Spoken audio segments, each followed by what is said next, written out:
Gen X GM, and it's these guys. And it's been 2 goddamn months since we played Codex Albana. Can you believe it? But we're back. We're here. They all showed up. You're here, so that's good news. Go ahead and introduce yourselves from my side. Start with Mr. Man and then work our way down. All right. Hey, I'm Max Leal from Legion of Myth. I play Athane Kirby. Apparently, I'm supposed to be somebody important in this thing, but he's fighting against it, and he's going to continue to fight against it, and you can't stop him. Because character growth is only for Devere. Because character growth shouldn't happen once every, how often do we play? Yeah, exactly. 4 hours every month, and I have to 4 hours every month. Wow, 4 hours a month on a good year. But apparently, we got a ragtag fugitive fleet here that we are trying to get some allies. Got one more ally to go. We can do it. I know we can do it if somebody doesn't take his eyeball out. Well, he's got 2 new ones. I know he's got 2 more to go. My character lost 4 eyeballs. Oh, you're an alien? No. This is weird. The stream hasn't started on my channel. No, it hasn't. This is super weird. Whose channel is Hungar on? Hungar, what channel are you on? Not mine. It is live. I had to go back. I had it up, but it wouldn't refresh and load. I've had to go back into it and load it again. Yeah, no, I've reloaded it like 6 times. Let's go through my main front door. It's live on mine. That's weird. Oh my god, that's yours is so weird. live, It created a whole new stream for it. Can you believe that shit?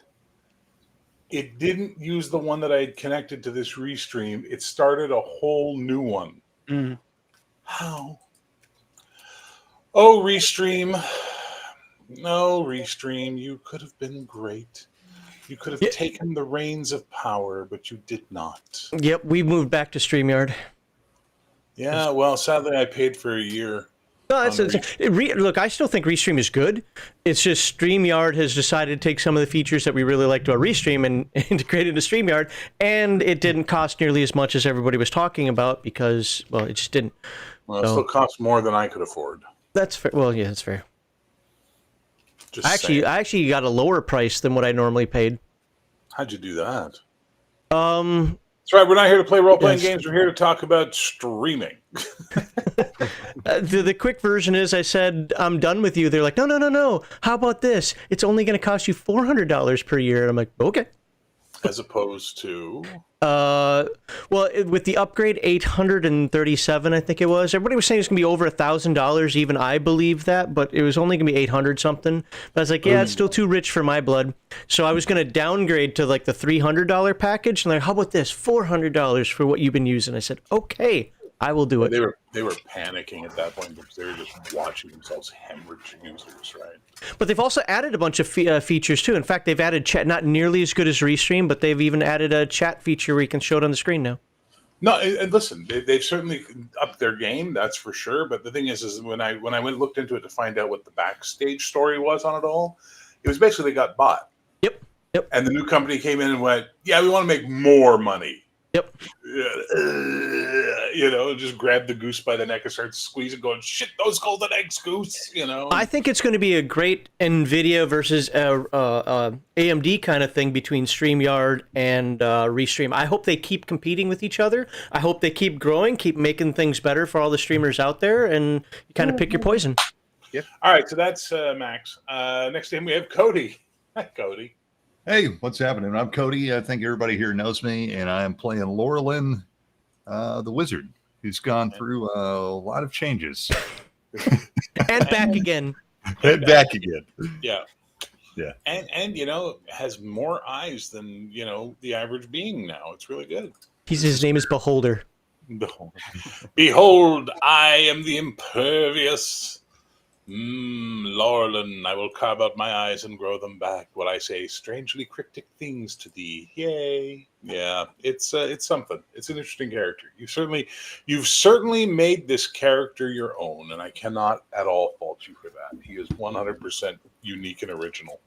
So well done there, sir. Okay, under him we have Malachi. Oh, I'm sorry. Were you speaking? Oh my God. I'm done now. He's got that spawn ticker for the amount of words he's allowed to say. Yeah, I guess the timer. I can't say anymore. I go back to hell. All right. Well, I look forward to you being presented with a challenge at some point during this session today and seeing how you handle it. Next to you, we have.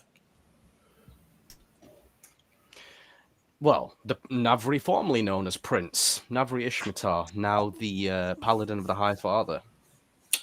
Funny how death will change you. Mm.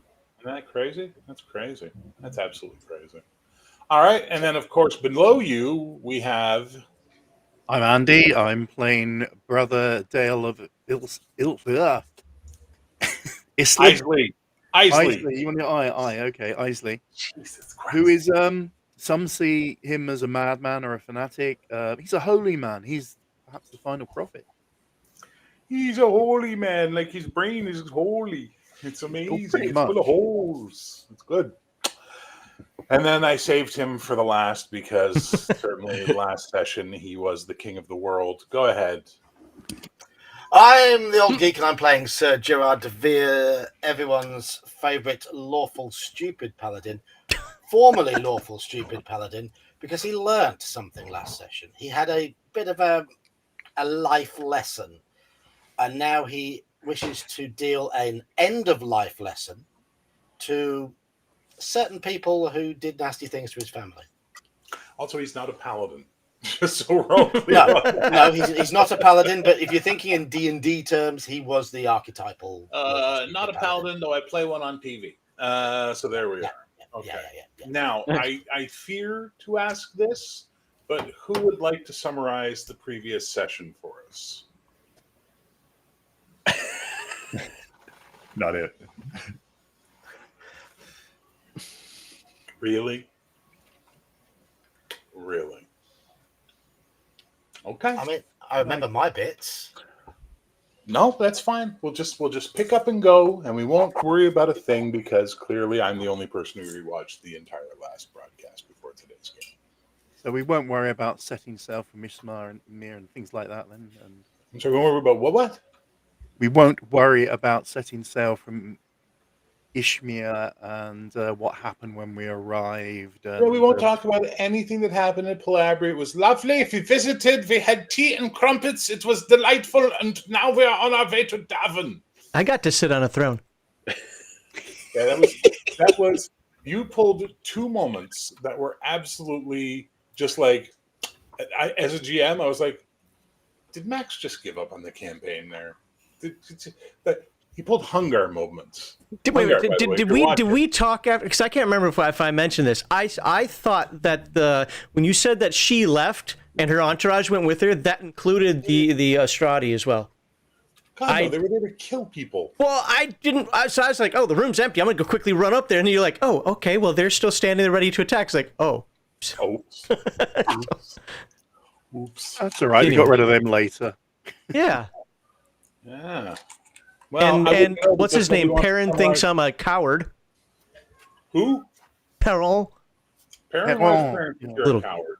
Hmm? Why does Perrin think you're a coward? Because I wouldn't lead from the front. I led like a real man. I sent my Tobies to go forward. And I tried to do the right thing and give the king in waiting a squire to. But he wouldn't have it. Didn't ask the squire if he wanted either. Just sort of. No. This is Gerard de Vere at his finest. Well, you're getting a squire, Your Highness. I didn't ask for a squire. I don't want to be a squire. Well, too bad. It's all happening because I, Gerard de Vere, in my pig-headed wisdom. Am I wrong? No, not even slightly. I can't remember. Did I send him back to you or not? I thought I did. Yes, you did. Yes, okay. And all Perrin wanted to do was make breakfast for everybody, and De Vere told him he's not allowed. In fact, De Vere said they have to make breakfast for you. And I remember rewatching that, I was thinking to myself, who exactly does he expect to be the one to make breakfast? The king? The holy paladin? The crazy person who hears voices in his head? The personality of a piece of cloth that is Malachi's character, Bakht? Oh, no. Let's have Laurelin make food for everybody. That can't possibly go wrong in the slightest, right? Oh, so silly. Got good body part stew. Dash of eye, bit of blood. Yeah, okay. Yeah, we're using modified Cthulhu Dark Ages for this system, but it's not a Cthulhu. Just to answer that question. Okay. So when we left, you guys had defeated the Astrati, picked their bones for good equipment and weapons if you needed them, and then left them for the villagers to deal with. Spent the night, and in the morning, without breakfast, we're back on the road, eating trail rations and bread and cheese that was given to you by the villagers as a move on with your day. The remainder of your ride north along the Salt Road, and this is the old Salt Road. This is like the first Salt Road. It comes from Davon, where the salt mines are, all the way down to Palabria. It's quiet. It's peaceful. You realize your reputation is preceding you as you're going up the road, because every time you get to a roadhouse to spend the night, people know who you are. You're expected. They treat you amazingly. And then you cross the border into Davon. And when you cross the border into Davon, there is I'm not sure what the term is, retinue, tattoo. I don't know what you call a group of knights. A table? I don't know. I don't know what you call them. But that's waiting for you, flying the pendants of Davon and of High King Herrick, or sorry, not High King, but King Herrick III of Davon's banner. And they all, like, okay, you know how the Palabrians were kind of, hey there, yes, we're Palabrians. Yes, indeed. We all look very lovely and we have our best stuff and woo-woo and all that lovely. These guys look like the working class knights. Like, everything's clean, everything's good, but it doesn't have that spit and polish parade formation feel that everything in Palabria had. It has more of a, like, yeah, we work for a living. Like, we're like actual knights. And one of the reasons for that is that Davon has made a tremendous amount of money renting out their knights to protect people traveling on the roads. Basically, they during the time before and after the festival, the Battlegrounds Festival, where you all met, they ride the salt roads, escorting merchants and pilgrims and things like that. Thank you, Agile Monk. A retinue of knights. There we are. There's a retinue of knights waiting for you. Did I say retinue first? Was that the first word I said? My brain knew, even though my brain didn't. It's amazing how my brain sometimes doesn't know what my brain's doing. Anyway, so they are considered the best cavalry in the known world. They are considered the best threat to the Astrati, because while the Astrati are really, really good with their full plate armor that no one else uses or has developed yet or is able to sort of replicate, no one has matched the ability of the armored cavalry of the Davon Knights. These guys, the Davonic Knights, are the shit when it comes to open charges. Like, they will just crush you. And there's about 30 of them waiting 10 feet on the other side of the border markers. There's these two stones on either side of the Salt Road, and that's the border marker between Palabria and Davon. So what do you guys do when you see all that up ahead? I'll ride forward and urge Ethane to join me. Fine. They can expect you to speak to them, Ethane. They know who you are, or they know who you are going to become. Who's got the banner? Perrin. Yeah. Then let Perrin ride alongside you then. Or walk alongside you. Well, You can sit on the back of my horse. You're all riding. So Perrin, has a pony or something. I'm sure you didn't make him walk. Thank you, Agile Monk.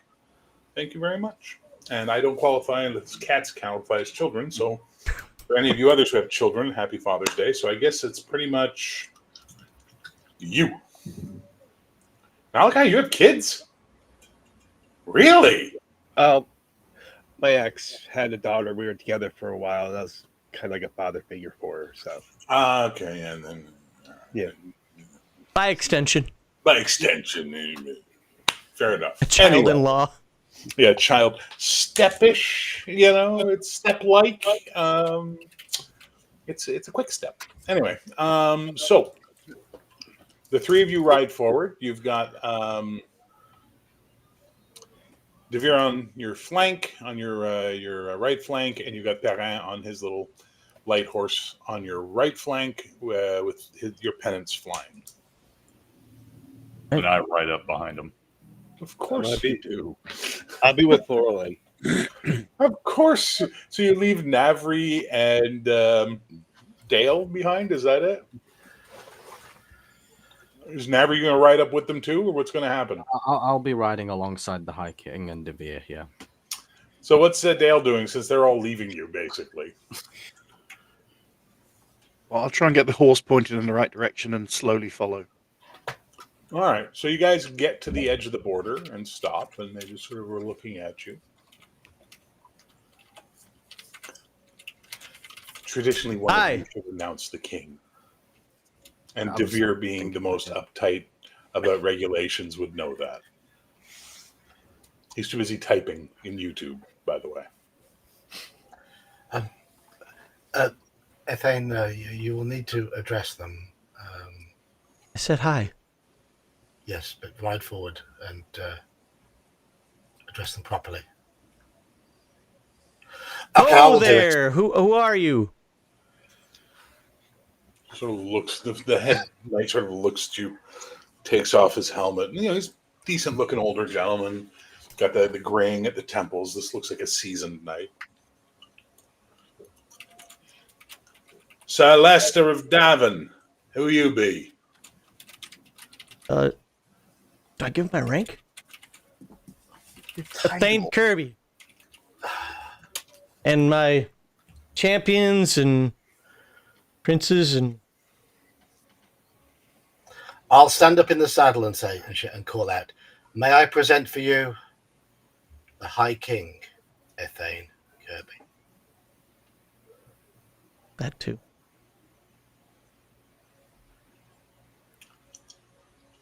You're the one making all the noise. Yeah, well... Very well. By order of King Herrick III of Davon, we welcome you and are to escort you to the castle, High King. Thank you. So he basically turns his horse and barks an order, and the company splits, giving you guys an avenue to ride between them. And over at Devere, one day we got to work out this process. Oh, yes. I'm quite familiar with it. I was just hoping that you would learn it. Naturally. You remember like 2 weeks ago when I was screaming, "He's a lord"? You are a lord, sir. Well, I'm not used to being one. Get used to it. Also, 2 weeks ago is a bit disingenuous. Just saying. So you guys ride up the road, and to your surprise, as you're passing through these farming villages on your way towards Kingshold, peasants are coming out and they're cheering and they're throwing, grain and barley at you guys and on the road, and with that is wildflowers mixed as well. And they're there's troubadours wandering around playing instruments, and there seems like these people are excited to see you as you guys are riding up the road. And as you crest a hill, you see beneath you or below as you crest, all these scents in the air of farming and people and what have you. It's a very, very heady type of bouquet that you're feeling. You can see this massive lake, maybe 10, 15 miles long, 10 miles wide. It's a long, thin lake stretching out through the hills up towards the mountains where the salt mines are. And there is a castle sitting around a city, and the castle sits above it a little bit. And that would be the castle of Kingshold, the oldest and strongest castle on Albana. that's currently still functional, and the home of King Herrick III, King of Davon. And you are heading towards it. And as you get into the city, it's even more fanfare, and maidens are swooning at Navri, and they're throwing roses, and it's all ooh ah. And there's banners, and people are excited and happy, and children are running up to give flower bouquets to the High King and all that kind of it's quite the thing. I need everybody to make an ego check. Basically, we'll say you need to roll under half your ego, not to let your head swell a little bit on this one. What's ego? Can I fail? Can I fail that on purpose? It's what's ego? It's will. Oh God, it's been 2 months since we played this goddamn game. Oh my God, what is the We have sanity, luck, education, appearance, power, size, intelligence, dex, con, strength. I think ego is based on power. Power. Okay. What's It's been 2 months. what's the kidding penalty? me? What? Any penalty or anything? Nope. Just need to roll under half of it. Extreme success. So yeah. Ooh, extreme success. Ooh, fail. Zulu knowledge. What'd you get? Fail 71 on 50. Yeah, this is only right that they are worshiping like this, because clearly the High Father has put his hand upon you, which in turn has put its hand upon the High King. Therefore, this is the appropriate behavior of all these people. How did the king do? Oh, I kind of like this. This is awesome. This is what they should be doing. So that's a fail. Laurelin, how'd you do? I failed. So, yes, it is time they recognize the power that is before them, that this island is about to change. And then once the island has changed, the world will change. Dale, what'd you get? You said you got a critical success, right? Or an extreme success? Me. Yeah, you're the only Yeah, I got extreme success. So 0 4 under 18. It's all just nonsense and peasantry and Yes, this is pomp and circumstance. Yeah. Gerhard Bacht, how'd you do? 32 under 25. So yes, indeed, the time has come. The recognition is good. And then the question we've all been waiting for: how did Gerard do? 87 when I needed to roll under 27. So yes, finally people know how to treat knights and nobility. Finally, a place that respects you for who you are and what your blood itself means. He has the smuggest, most punchable grin on his face at the moment. Sir DeVere, I could get used to this. So good. Well, I was used to this before. Back when. Oh, wait, you're not a sir anymore. No, I am. High King, sir, this is all for you. The people love you, can't you see? Well, yeah. High King, don't let it go to your head. They don't know you yet. Why would they do all this now? When's the last They've heard you're Colette coming. that you've seen get some honors like this? Let's enjoy this. Yes, enjoy it. Enjoy it. Milk Building all those every flowers. moment. This is for our homeland. So you're led through the gates into the courtyard of the castle, and once you're inside, they close the portcullis, locking the cheering and singing on the other side of it. And you notice there's no cheering and singing in here, as all the knights begin dismounting and grooms come running up to take over their horses and come up to take yours as well. And the knight you met at the gate just goes, right then. If you don't mind, Your Grace, we have to go this way now. Okay. Normally, we'd all get a chance to wash the road off us a bit before we met the king, but he said to bring you raw away, so we'll bring you raw away. On with us. And he leads you into the castle. When you get to the doors, there are two halberdiers, I guess is the proper, I don't know, halberders? I don't know what you call them. Halberdiers. Halberdiers. And basically, they let the king pass and the knight pass, and then they block the rest of you.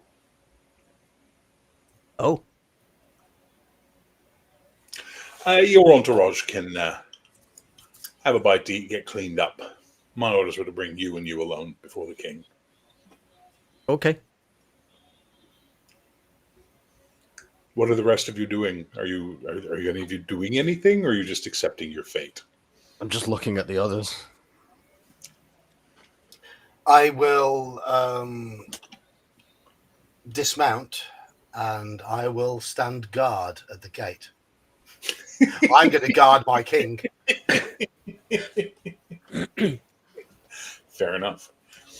So, being the oldest castle in Albana, and it is an old stone castle. Like, it's not pretty. It's not like there's pennants and tapestries and all sorts of stuff everywhere, but it's like covering bare white gray stone. Like, this is a real castle.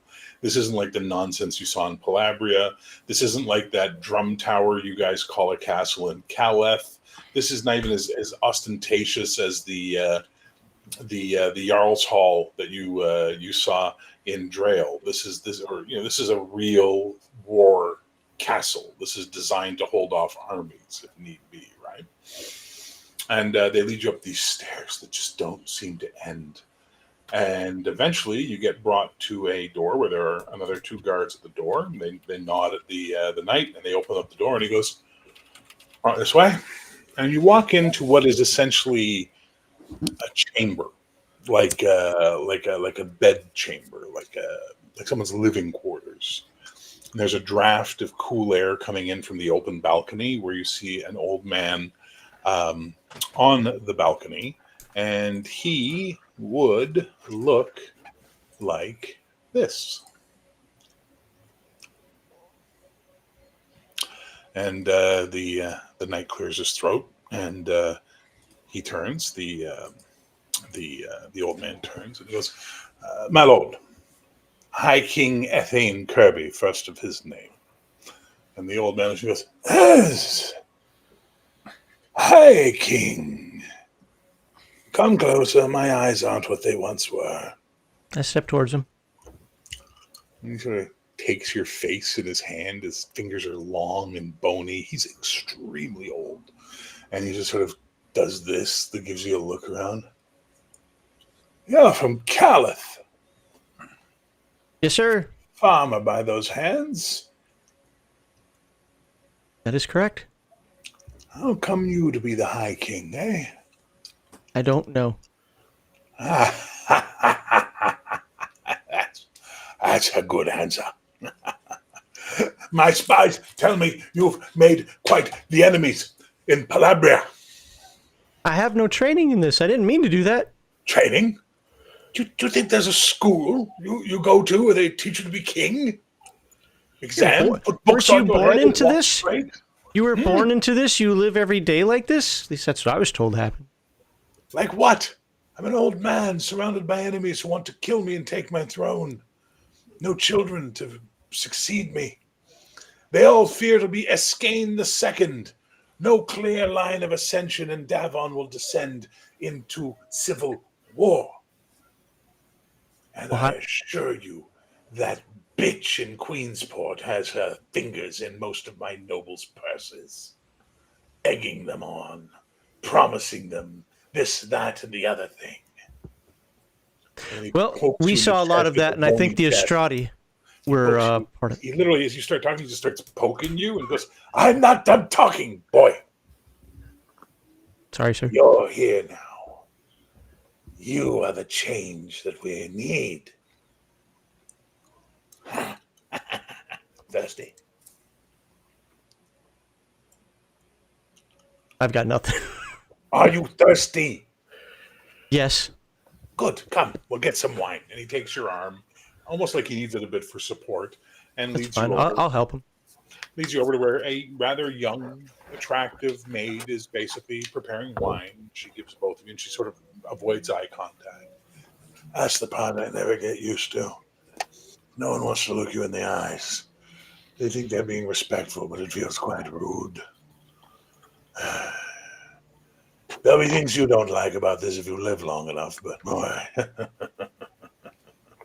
there's a lot of money on your head right now, don't you know? No, I did not know.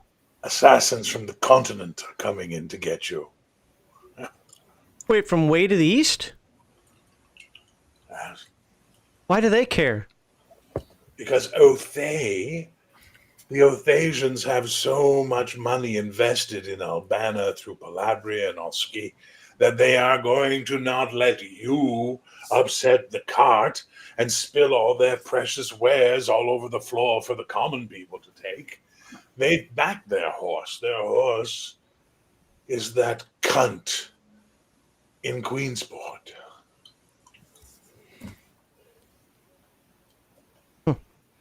If she had had vision, she'd have married you. But she didn't have vision because she's got that idiot Austrati whispering in her ear all of his crazy orthodox concepts and ideas. Not anymore. Not the... Boy, I'm talking about their leader in Ostrad, what was once the Uri Valley, and beautiful people, enslaved. Their queen now brings water to the miners, bread to the workers. Strong girl she is. She would make a good high queen. But I hear you're already married. Yes. To a Jito girl, eh? A rover. I admire your balls. They told me I can't do that anymore. Do what you want. Tell them to fuck off. Do what you like. You understand? I loved exactly one woman in this lifetime. And she died 30 years ago, leaving me without an heir. And they have tried to marry me to every daughter of a noble or a knight or a milkmaid, for God's sakes. And I laugh. So you didn't marry for more political power? Gods now. I should have been born here. Well, you're from Calith. You're a pragmatic stick in the mud. Calethi are excellent farmers, and you make a hell of a good infantry. But you're not renowned for your vision or your individualism.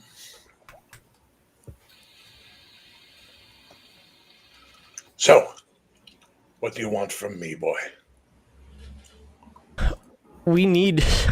I need somebody that can give me some good advice, but most notably, we need your support.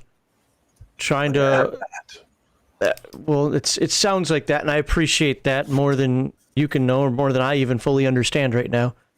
But nobody else seems to like us. Every time we make an ally, something happens that puts that into some jeopardy. We've got the Ashmiri that, in my retinue, Navri was supposed to be the prince, but that's not happening anymore. I forget everybody that we've met along the way. As I know it, you have Tanya on your side, so Ishmael brings to you. You've got Ogla, the Drailsman. He's on your side. Yep. You've got Cian from Ire. He's on your side. And now you've got me. That's most of the crowns of the island, and I'm fairly certain, once you get a chance to talk to Ethel, when you get back to Calith, he'll mumble and futz and eat pie and then say whatever. And you'll have his infantry. So you now have the support of the lion's share of the islands, boy. We still need to get Palabria. You will not get Palabria by force. Palabria will not bend its knee to you. Well, then we need to somehow weed out the Astrati. Again, that fight has been coming for some time. Well, how can we turn them against this evil witch that wants... You'd think that their religion would want to stop the evil takeover. Brucca. It is an uncontrollable factor in all of this, Brucca. That witch, as you so rightfully called her, Dangerous. Maeve. Huh. Well, But I hear you have a magic man in your retinue. we do. Does he treat with her? I don't know. You wanted advice, boy. Here's some advice. Know what your people do. You cannot make decisions without knowing what's going on around you.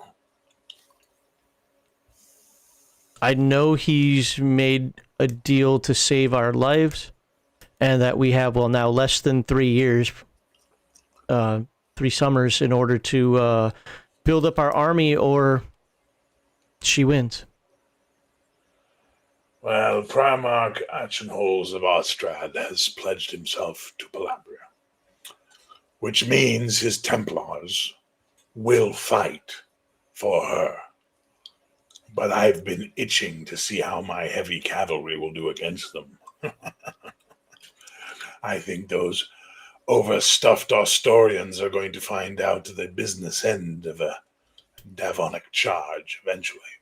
Make no mistakes. This will end in war. There is no peaceful way for you to take this island under one rule. Palabria will resist, Oski will resist, and from the continent, Othasia and the Ostorians will pump money and resources into their two factors. Ostrad for the Ostorians and Palabria for the Othasians. You understand? I do. How do we redirect their efforts? Instead of going to war, or maybe we do go to war, but how can we redirect their efforts and have them fight Brooke? There's got to be a way that there's got to be a way that they see that as the overall enemy. And since the Ostradi are crazy religious, there's got to be a way we can turn that to our advantage. You're the threat, not her. That's the problem. She's a thought for later. You're an immediate problem.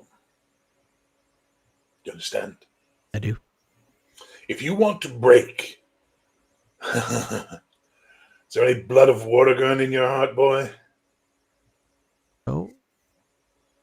That's a shame. The only way to break Othay and Astoria is to convince them to start fighting back on the continent, and the only place they'll fight over are the Midlands. Wardagon knew it. He was smart. I liked him. I fought for him. But he's dead now. So you get to carry the mantle of a united island. How many, so that I'm not taking up all of your time, good My time king. is yours, my king. Who is your counsel? Me. Chamberlains want to run castles and governments, and marshals want to fight and wear nice armor, and masters of coin worry about wheat and salt and iron. But we are rulers. We have to worry about everything. What can they tell you? What do they know of the burden that sits on your shoulders? Huh? Well, they give counsel. I'm so new at this. Where's your entourage? Outside the castle? Yes. I did that on purpose to teach them some humility. My spies are everywhere on this island, and I hear about everything you've been doing. I like that you are different, but you're relying on other people too much, and they can be turned. They don't believe it themselves. They are loyal to you, but they can be turned. Every man has a pressure point that if enough force is exerted against it, they will do what it takes, believing they are right. Do you understand? I understand the words, but that's confusing. What do you care about most in this world, Athane? Just want to live and be happy. I don't want any of this. I didn't ask you what you wanted. I said, what do you care about most in this world? The unborn child in your woman's womb? I haven't been allowed to think about that. Well, now think about it.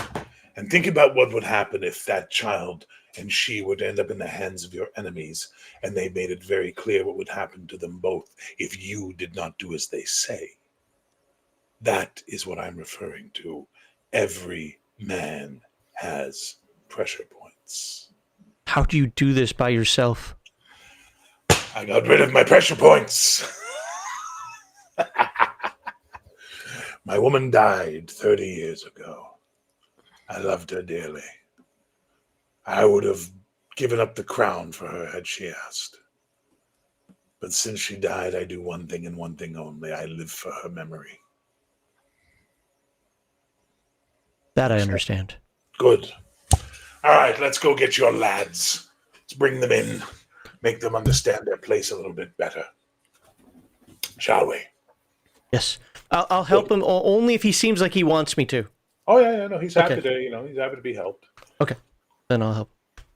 And they basically head downstairs, and they take you down to the main throne room. Meanwhile, outside in the courtyard, where you guys have, water's been brought for you, food, fresh clothes if you need it, or they've taken your horses and your gear, and done all of this sort of stuff they're doing to make sure you're okay. But they've been leaving you guys pretty much standing as a group. Perrin has been running around with a cloth, much to the chagrin of Sir Devere, I'm sure, washing all of your shoes for you.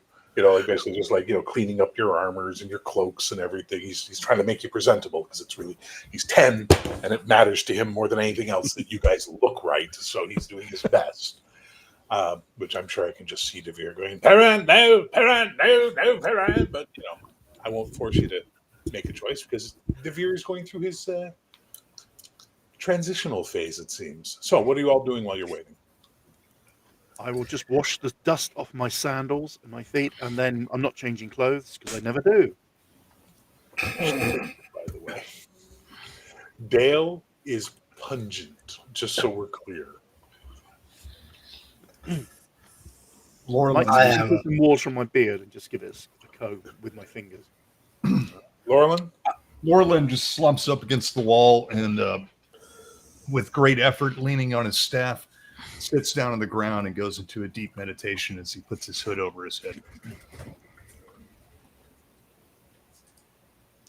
So, Edgelord's going to edge? Yeah, exactly. Fair enough. What's Bach doing?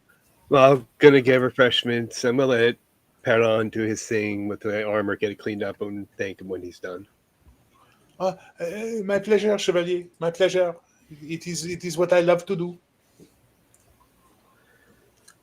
I will insist that he make sure he gets himself some food and drink. Oui, of course. And he runs off and eats some lemon cakes, and he looks very happy. Navri, what is the ethereal Navri doing? Navri's just stood and he's staring at where, the gate to where the High King is, and he's just staring and concentrating and thinking of the High Father's protection on the High King and make sure that he's okay. Okay, and what's the moment we've all been waiting for? What's Devere doing? Devere will be standing next to Navri, silently biting his lip so hard it bleeds because he desperately wants to put Perrin in his place, but he knows it's not the right thing to do. Let the boy keep happy, doing his duty, and he's like that because he so much wants to go. Perrin, stop it! But he's not. What are you doing? He's not going to. He's not going to. He's mulling over in his mind the events of the last however many hours, days, picturing his family. He can't get the thought out of his mind of what horrible fate they suffered, and that is what is giving him the motivation to try to accept his newfound position and responsibility. Okay. But it still feels odd to him. Because, of course, you don't change overnight, but... As you mull these things and you taste the iron in your blood and your tongue, you become aware that in front of you in Navri is Perrin, and he's holding up a basket that's got a few lemon cakes in it and 2 wax-topped flagons of mead. Thank you, Perrin. You are a good lad. You will make a great knight one day. Okay, if you insist. Navri, after you, please. I insist. Thank you, Devere. Biting his lip. He's like, No, Perrin, I think Sir Devere is right. You have the makings of a fine knight. Okay, it is what you all seem to want me to do. Really, I want to dance. Anyway, so you guys eat your lemon cakes. They're quite good, and the mead is really nice. It's not as good as the mead you had in Drail, but it's pretty good mead. It's got more of a lavendery taste to it. So it's clearly a local, type of honeybee thing they're using that's got a lavender taste. So honey and lavender. It's quite interesting. And then the gates open, and a gentleman in what look like officious robes steps in and goes, "The entourage of the High King is requested to attend to the throne room. Please come forthwith." Okay. And you guys I'll head look in. at Sir Devere and nod. That's us. Yeah. I look at Perrin and says, that I want includes to be a you. lumberjack. A mighty sequoia. Perrin's like beside you. He's ready to go. Yep. So you guys head in, and as you head in, other men in robes fall in beside you and start talking to each of you and asking you your name, where you're from, any titles you might have, and things like that, so they can write. And they're writing as you talk, so they can. It looks like they're getting ready for something. And then when you get to the throne room, the doors open, and there's a gentleman standing inside with a very large sort of stick, staff, and he taps it on the flagstones, and he says, "My lord, I present to you," and then he goes through each one of you based on what you told the guides, right? So I'm sure it's Sir Devere, former knight of Palabria, blah blah blah blah blah, right? Perrin, Sir Perrin, junior knight in service of the High King, Gerhard Bach, former Templar of Ostrad, free knight and defender of the High King, Sir Lorlan Lachlan, mystic and seer and advisor to the High King, Sir Navri Ishmatar, paladin of the High Father and royal holy council to the High King, Brother Dale of Isley. And then you see basically the old king sitting on the throne, and then sitting on a seat sort of beside him, but smaller, obviously, on a throne, is Athene. And the king goes, "All right, come on. It's enough of this nonsense. Come forward." Go forward. Yeah, go Yeah, forward. step forward. Do any of you kneel or bow or anything like that? Neil. So as you start, it goes, "Ta, ta, ta, ta, ta, ta, ta, ta, ta, ta, ta." None of that. This isn't bloody Palabria. This is Davon. This is a kingdom where people work. We respect each other. Now, I've had the pleasure of your High King's company, and I've been counseling him to cut ties with all of you and put you to the fields where you'll be more useful to the island. So I want each of you in turn to tell me why you should be allowed to remain in the entourage of the High King. I want the Palabrian to start first. Very well. I, Sir Gerard de Vere, have stood by young Ethane Kirby as he has grown into his role. I have supported his every move. My family have died for the cause, and I have stood up against the bitch who calls herself Queen of Palabria. Plus, I'm the one who struck the killing blow against the advisor who poisoned her ears. Yes, I am as loyal as they come. I don't care if you're loyal. A dog is loyal, boy. Plus, I am the Knight Commander. Oh, he glances over to thing, giving out fancy titles, eh? Knight Commander. You all think you're in the middle of a Pendrick cycle. Are you children? Well, that one is, but the rest of you, are you children? This is no fairy tale. Your family has died, so what of it? Thousands of families will die before this island is unified. The blood Brother of Dane the is hopping people- from foot to foot at the moment. The blood of the people soaks the very earth that is tilled to feed the armies that will kill more people.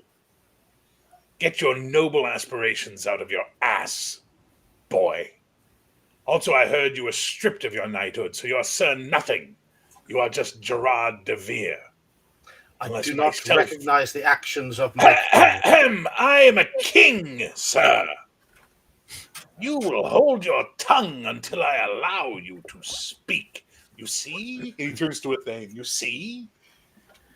His pride is his pressure point. Push on it hard enough, and you will move him like a lever against a stone. Now, come here, Gerard de Vere, son of a cloth merchant. Come up the dais to my throne. I'll walk up. Now kneel. I kneel. He stands up, reaches behind his throne, and pulls out a fucking sword and a half. It's not as big as the two-handers that the Estradi use, but it's certainly much bigger than the arming sword you carry. And he just basically goes bunk, bunk, pop against the side of your head. Now rise, Sir de Vere, Knight of Davon, and take your place. All right, which one of you is next? I'll put my hand up. Oh, the stinky one. King, sir, I must say you are wrong about the cycle. This is the cycle. We are in the cycle. This is the madman. Understood. Mad? Yes, as It a is hazard. quite clear, sir, the cycle. When you've lived as long as I have, you'll have seen many Pendrick cycles start and never finish or end in blood. Vortigern thought he was on a Pendrick cycle, and where did that get him? Poisoned and dead on a ship. And Evelyn, the fucking crown of Palabria. I still think people did that to put her there, but nonetheless. Remove him, bathe him, and reclothe him in something that doesn't stink. If you're going to be a prophet, boy, then you need to look the part. Right look now, down you in look like a amusement dog at my farmer.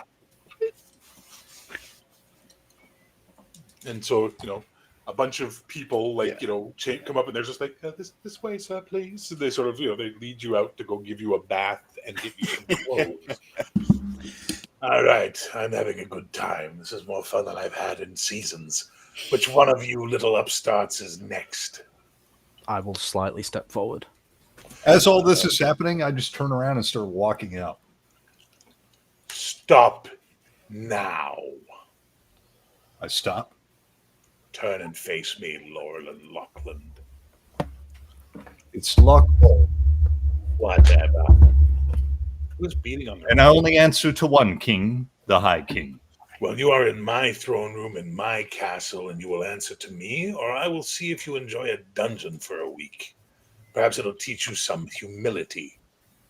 I have plenty of humility, my lord. And I do not answer to you. I only answer to one king. And if the rest of them wish to answer to you, that's very well and all, and I will remove myself. You are the wise man. I did not give you leave of my throne room. Gods. So, two guys step in your way. I just blow them aside. Well, you're going to need to do something for that. All right. Yeah. I will call forth a big burst of wind and just Yeah. blow them So aside. hang on, we've got to establish how likely that is. It is highly unlikely. So now look at your little magic formula and figure it out, because it's not, bursts of wind don't just happen in throne rooms as a general rule. Well, we will do this. The door will burst open, and a gust of wind will come in and blow All them. right. That'll make it not impossible, but quite, it's not likely, but a step or two above it. We'll say not highly unlikely, but very unlikely. How about that? All right. You'll have to remind me on this. Oh, you're going to make me look this shit up. I don't swear to God. remember. Isn't there an old rule in role-playing games that magic players have to know how their shit works? I think we used to say that in the old days, didn't we? Didn't I have a copy of it last time? I think I do. I think you do. Yeah, I don't know where my. Let me see if I can Okay, find. I'll let me check here because I'm pretty sure I do. You do that. I'm going to find my copy. Okay.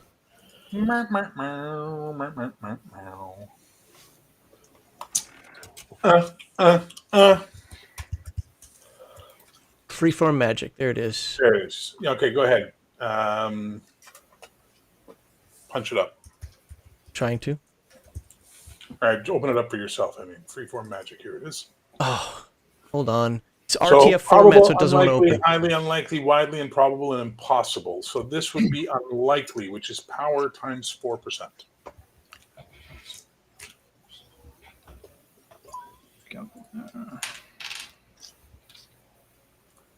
Hey, squirrel.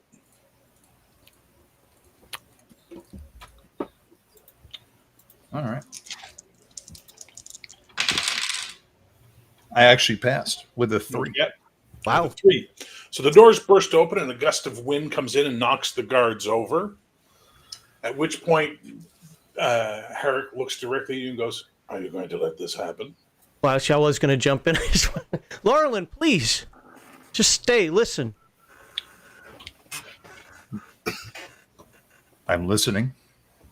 Come back in, please. Just listen for now. We're so close. We put so much together so far. Let's not ruin it over this. I nod and step over the guards and walk towards the throne. Without actually saying the words, I'm like, Herrick just listening goes, "And now you know what his pressure point is." Laurelyn Lockwald. he's seen a lot. I don't care, so have I. Laurelyn Lockwald, wizards are not forbidden in Davon. This is not Palabria. We are not religious fanatics here. But if you cannot respect the throne of Davon and the crown of Davon that even your High King has paid respect to, who are you to counsel him? I respect my lord, and I respect my compatriots, and you have shown no respect towards us. I am but a simple man from a humble background. And, sir, respect is earned, not given, and you have not earned any of our respect. I've earned his, and he points at a Thane. Well, Do you think kings are supposed to grovel for your respect? Is that how arrogant you are? Wizards, living in their own world.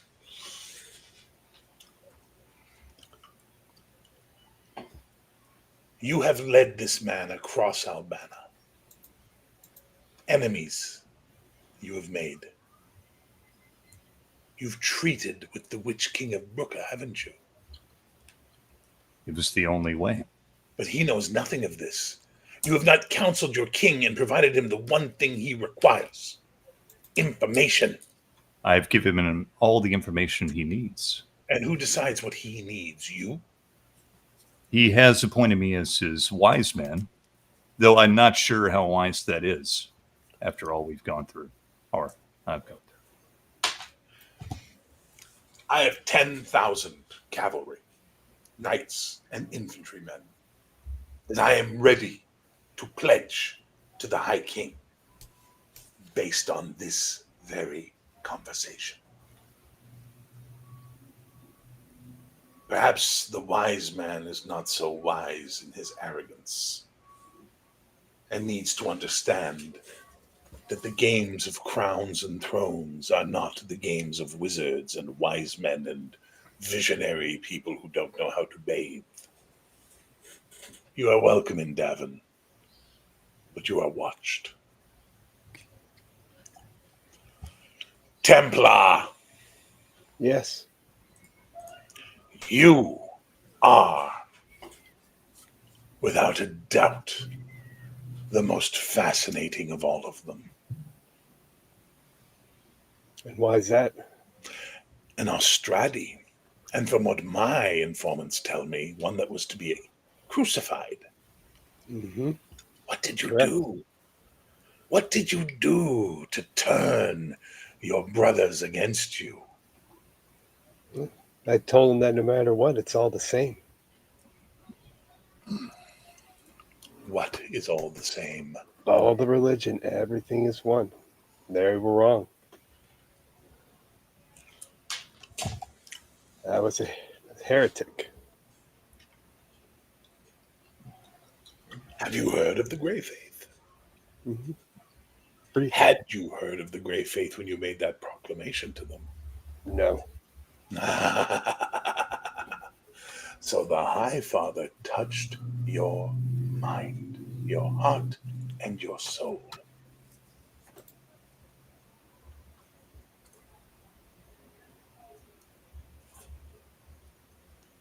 What will you do with this freedom? I think that's been my trouble. I haven't figured it out yet.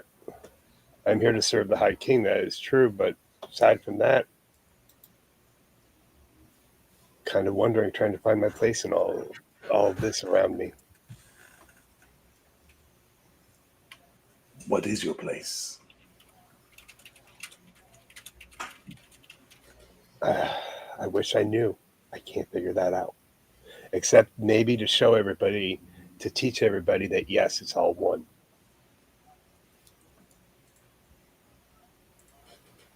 You have traveled this island, avoided death, and you still are unsure of your place. Either I'm unsure or I haven't seen it yet, and it's been shown to me. I believe it was shown to you, but I can only interpret it from my point of view. You must find it for yourself. Good luck. All right, glowing man. I see it. The iridescent glow around you, the touch of the High Father. Is it true you died? I did. I died in service and protection of the High King. And yet here you stand before me, a talking corpse. Not quite. The High Father deemed that my job here was not done, and so brought me back. As I said, that I serve the High King even in death, and also in rebirth. What is the job the High Father has given you? I am the paladin of the High Father, and my one duty on this plane is to serve the High King. So he turns to it and he goes, "You see what happens when they get magic and prophecy in their heads? They all speak weird. This plane and blah, it's all very... I have been king for 65 winters. Do you know how many wise men, clerics, paladins, wizards, seers have come before me and talked the same nonsense that I've heard in this room? You are in Davon, sir. Whether or not I like Lockwald, he proved himself with his actions. You, the Templar, Devere, the stinky one, you just talk. I am the this and I am the that, and I have sworn myself to this and that and the other thing. What have you done? I don't know you. Saved the High King's life and gave my own. Did you? I wasn't there. I don't know. I haven't traveled the island with you. Why would He you did. expect anyone else to listen to you? Why would you expect anyone else to believe you. You are easily picked apart as a group of charlatans perpetrating a great scam upon the people of Albana. Do you understand how your enemies think, gentlemen? Do you understand what I'm trying to get across to you?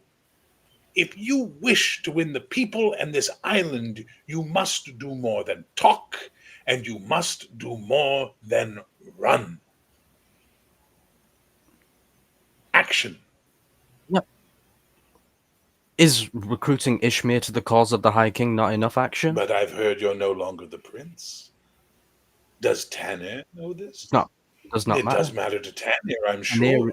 I'm sure Tanner will be Tanner very swears- upset to find out that the person he pledged his crown to and gave his kingdom to has turned his back on it for a god he does not follow.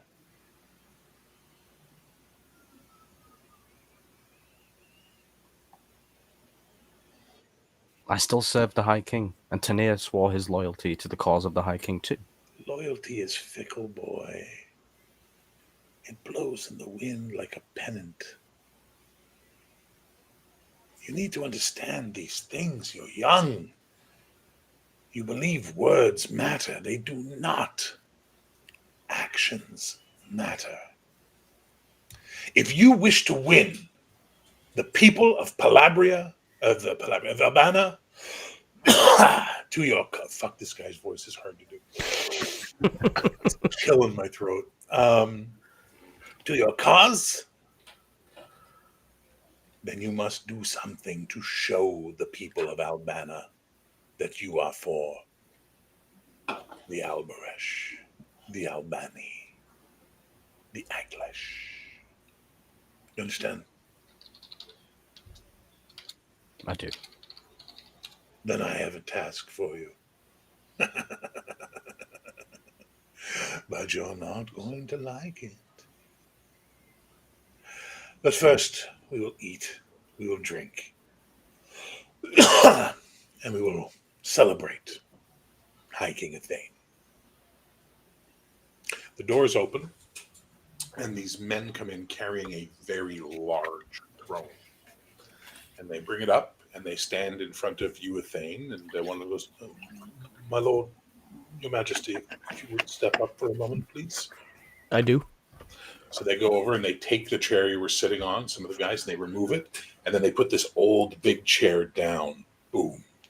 Probably very uncomfortable. This was the only thing we brought out of Escaine centuries ago. This was the throne of the last High King. Be seated, if you will. My king. I stare at it for a moment. It's old. It's big. It's bigger than his. Yeah, Athane, no matter what, it's hard for me because Athane does not truly understand the gravity of this, Yeah. but is trying to. He knows this means something important, but to him, it's like, hey, you put a chair in front of me, cool. So I'm gonna just kind of nod, show something like reverence, and then sit down. It is yours. We will keep it here until you have a castle of your own. Thank you very, very much. Good. I will kneel in front of him. Does this ever stop? No, until you put a stop to it.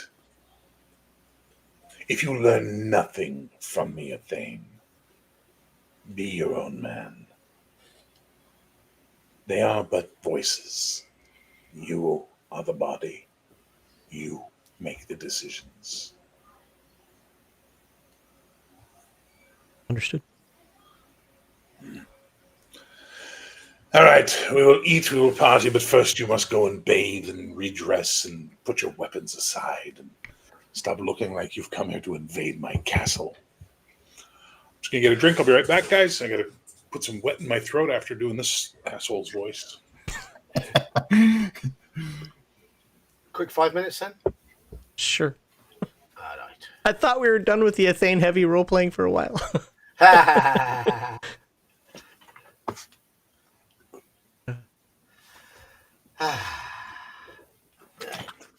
Well, if he's still unsure, these moments are going to keep happening.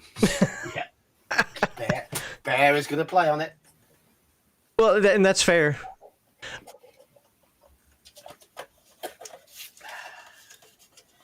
I want to do the right thing. Well, honestly, now in Thane's brain, and this is where I'm trying to run through like 100 scenarios at one time as like this guy's talking, is I'm trying to think, how would Devere have me react in this? Because I kind of been using you as my guide recently on this, and I'm like, but this guy doesn't like how Devere acts. I can already tell that, so I'm supposed to act a certain way. He wants me to, but not to. Thane's just like, I don't get it. Just all I want to do is run in the wind and go back to being a farmer or something, anything. Help, Lord, help me. Devere only knows the stuffy ways, and he was taught in Calabria, so. And then the whole thing of like, well, this Pendrick cycle is child stuff. I'm like, wait, what? Like, but that's the only reason they're telling me I'm the High King. So if this is a bunch of crap, can I pass it on to somebody else, please? Well, think about all the kings you've met so far in your journeys, right? So the Jarl of Drael was all about force and power. Yep. I had to kick him in the nuts. And you proved yourself to him, right? The king of Air was all about what? What was his whole thing?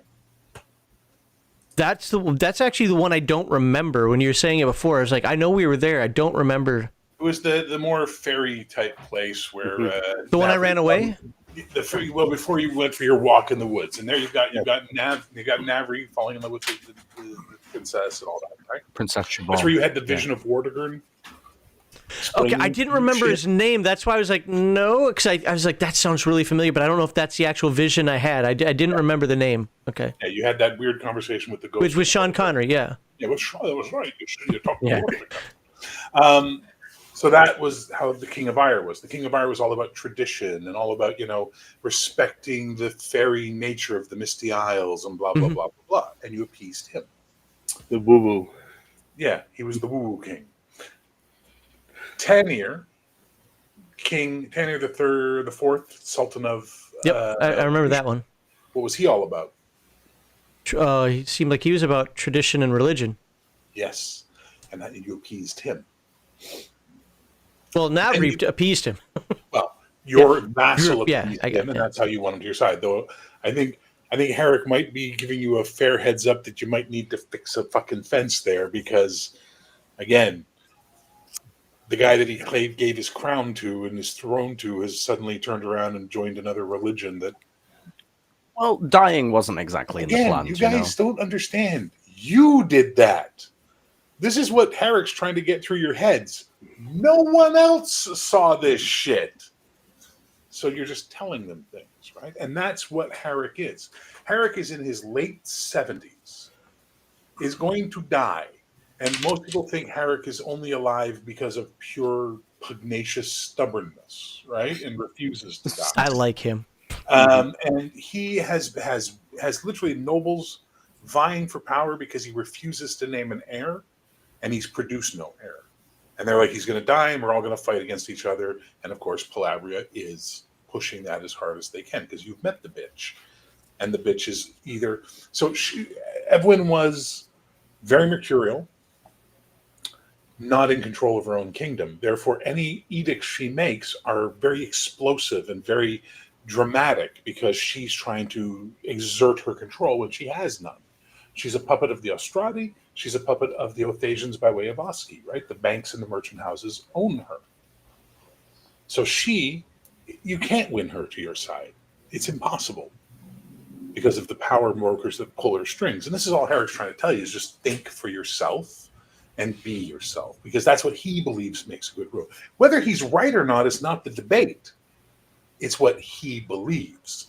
He believes a good king is one that thinks for himself, listens to the council, but makes decisions that sometimes might even go against the council. And that's what he's trying to get through Thane's head a little bit, right? And he's fucking with your party. He's openly fucking with your party to prove a point.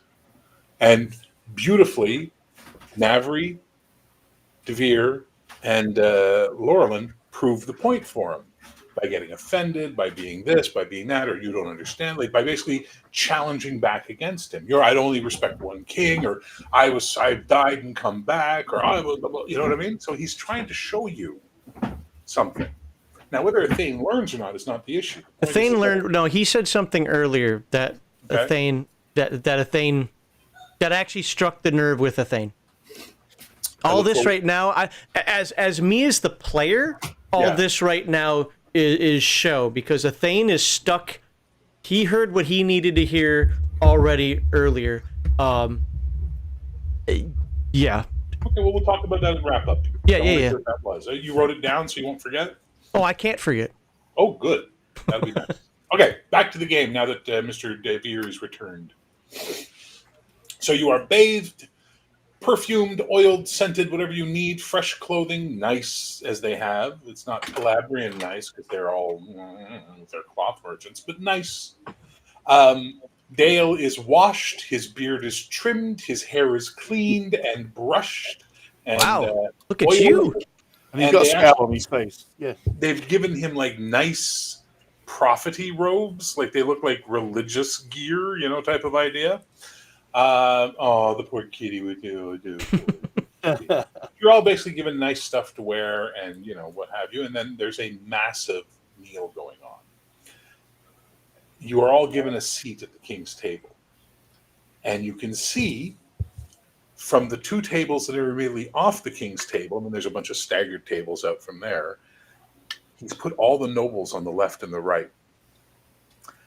And you can just tell from their faces which ones are pissed that they're not sitting where you guys are, and which ones are clearly 100% loyal to the crown. You can see it in their eyes.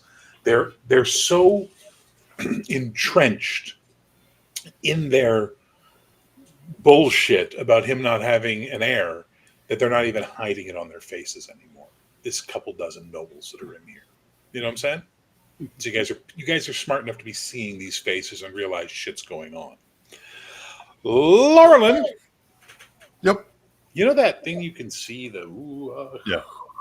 By the way, I'm not sitting at the cool kids table. No, you are. They lead you to your chair. Okay. Like, Lauren's not an idiot. He knows you don't disrespect kings in their houses that much, man. Come on. Is he going to? If he wants to, go ahead. It's your character's agency. What's he want to do? Where does he want to sit? No, I'm just standing by the door because he doesn't eat very much anyways. Well, you can see that many of these nobles have magic attached to them. Either through jewelry they're wearing having runes and sigils that are projecting magic off of them. A couple of them you see have spirits bound to either their weapon or their armors that they're wearing. Yeah. Like, there's some heavy-duty magic in this room. Okay. Just so you're clear. Let me just say, like out of game, that I'm proving the point as well. Yeah, that's fine. But here's the difference. Kings don't give a fuck about your point. Yeah, I know they don't. But it will be interesting to see if Lorwyn can get his head back if he fucks up too hard. But anyway, back to the thing. So, there's minstrels and dancing and what have you, and all this kind of stuff going on. And it's quite lovely. And, there's pretty maids who want to dance with everybody. And, it's a lovely party going on. And it's all very fucking political. And you can feel the daggers under the table. You understand? At one point, Herrick looks at you and goes, "Why does your wizard test me in front of my people?" He sees things. "I don't care. Does he not understand by defying my rules, he forces me to have to enforce them to keep my nobles in check? For if I show weakness to him, they will see weakness in me, and that will encourage them to take action against me." Is Lorlin's chair open? Like Yes. wherever, like, okay. I'm gonna grab a tankard of whatever the hell is in front of us, wine, beer, whatever it is. What's the custom? Is it tink tink tink, or is it like, hey? It depends. In Calith, it would be, "Hey." Right. All right, I'm Kalethi. I'm like, hey! So everybody sort of, it's a piece of carrots. great feast. Thank you, King Herrick. That was his name, right? Herrick the Third. Yeah, Herrick. Thank you for this honor. Thank you for your time. To the men here who have saved my life more than once, and who's one day I'd like to save their lives. Laurelin, please take a seat over here so that I can pass you this cup. And I take one drink, and I pass through the crowd slowly, leaning on my staff, and stand beside the king and take the cup. As you approach the table, everybody give me, I believe it's perception. God, we got to play this game more often. Spot hidden. Spot hidden. Spot hidden. Well, I guess whatever you use for surprise. I'm so rusty on this fucking system right now because we haven't played in months. I critically passed. I'm sorry, what? I critically passed. You don't even know what you're rolling. You said spot hidden. No, Andy said spot. Yeah, I said, is it? I mean, I think that may be it. But I'm waiting for the Cthulhu expert underneath the answer. We use spot hidden. Okay, make spot hidden checks, everybody. Uh-oh. Oh, crap, I rolled the wrong dice. I don't know what I rolled. a hard success. Thank you, Andy. Nope. I rolled a So, 0-4, which is a huge success. Nice. Regular success. Regular, 31 on a 32. Okay. Everybody who succeeded. Sorry, my microphone is picking up knobheads in my neighborhood. Well, you do live in Knobs End. I got knobheads here too. Everyone who succeeded can react. Anyone who failed did not, and anyone who critically succeeded has initiative for this one. As basically about 10 different guys in the crowd stand up and pull daggers out and go, "Death to the usurper!" And one of them is right behind you, Laurelin, and is trying to stab you. Okay, so I have initiative, I guess. Yes, you do. So, who's going at who? Well, there's a guy about to stab you in the fucking throat. So there's a guy going at you. All right. Well, I'm going to turn around and swing up my staff, but I'm going to use magic to block his. You're going to use magic? You never do that. Nah. What's your magic you're going to do? Basically, I'm just going to use the magical forces to, actually parry his attack. So it's a likely thing because I'm using my staff. But yeah. So you want to substitute your magic skill for your melee skill? Exactly. I'll allow it. Okay. All right. So he's trying to hit you. He gets a success. Nothing spectacular. Okay. So straight power, I'm assuming. No magic skill. Don't you have a magic Okay, skill? magic skill. Okay, yeah. I pass. What'd you get? But how much? What type of success did you get? It is just a regular success. So you guys he tries to stab you, and you catch his wrist, and you sort of and he's pushing. He's much stronger than you. Okay, Dale, you got a critical success or a hard success? Or Hard something? success. Okay, what are you doing? I'm going to go, "Ugh!" and pick up an apple if there's one in front of me and throw it at probably the one attacking Laurelin to hit him on the head. Well, there's Just to one distract- charging up to attack Ithane, basically. Oh, they're all okay. They're all Then like, they're spread out in the crowd, and one of them is now like leaping over the table towards Ithane. in that case, I'll throw at that one. All right, give me a roll. So my throw roll is a complete and utter fail. So the apple goes flying by. Was it a fumble? or was it Yeah, just yeah, pretty much. Was it a fumble? No, it's only Okay. 89. Blimey, come on. Close. So the apple flies by Devere. Yeah.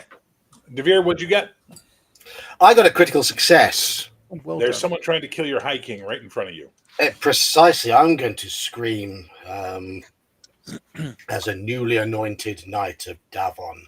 I proclaim this cowardly attempt of an Cool. assassination. So as you're blathering on, he stabs the High King. As I'm running I'm going to run forward and try and barrel him out of the way. Okay, that's what I wanted to hear. Then you can roll play but after. Yeah. I'm going to be chuntering while I'm going to be shouting when I'm doing it in his usual. I'm just nonsense. watching. Like this guy's like, oh, he's like, I proclaim this heathen cowardly act and blah blah. Yes. Regicide. All right, give me a. What are you using? Unarmed. Yeah, it'd be fighting brawl, I guess. Okay. That is a good success. All right. He gets a fumble, so you catch him and basically pin him down on the table. Basically, you've got him pinned, and you can take. You actually have taken his dagger out of his hand. Yes. All right, Malachi, what'd you get, Gerhard? Well, I got a 31, a regular success, so I don't have initiative. Okay, so you can act. What do you want to do? So is there still the guy on Laurelin? Yes. Okay, I'm gonna try and tackle him because I'm seeing that the High King's kind of safe, right? Yep, I'll give you a plus 20% since he's currently engaged with Laurelin, and you can sort of blindside him. Okay, and that would be unarmed. The red greeting, shut up. What's unarmed skill called? I forget. Brawl. Thank Brawl. Fighting brawl. What the hell? Oh, Comes after fast talk and before. I got it. That's 47. 33 on a 47. Did you add the 20% I gave you? Yeah. Okay, so you only have 27 normally in your brawl? Yeah. You're the worst knight. Okay, so anyway, you manage to sort of tackle the guy, and he drops his dagger onto the floor. It clatters onto the floor, and Perrin dives for it and grabs it and slides under a table. Go Perrin! Okay, Navri, did you succeed? I did, just a regular That's fine, success. you get to go. What are you going to do?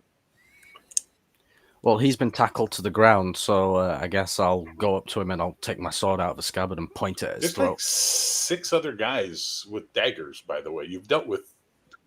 Oh, right, okay.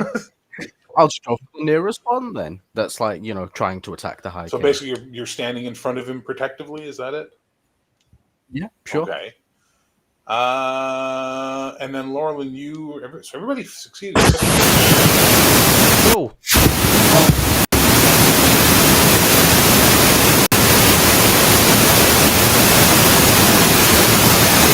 Not me.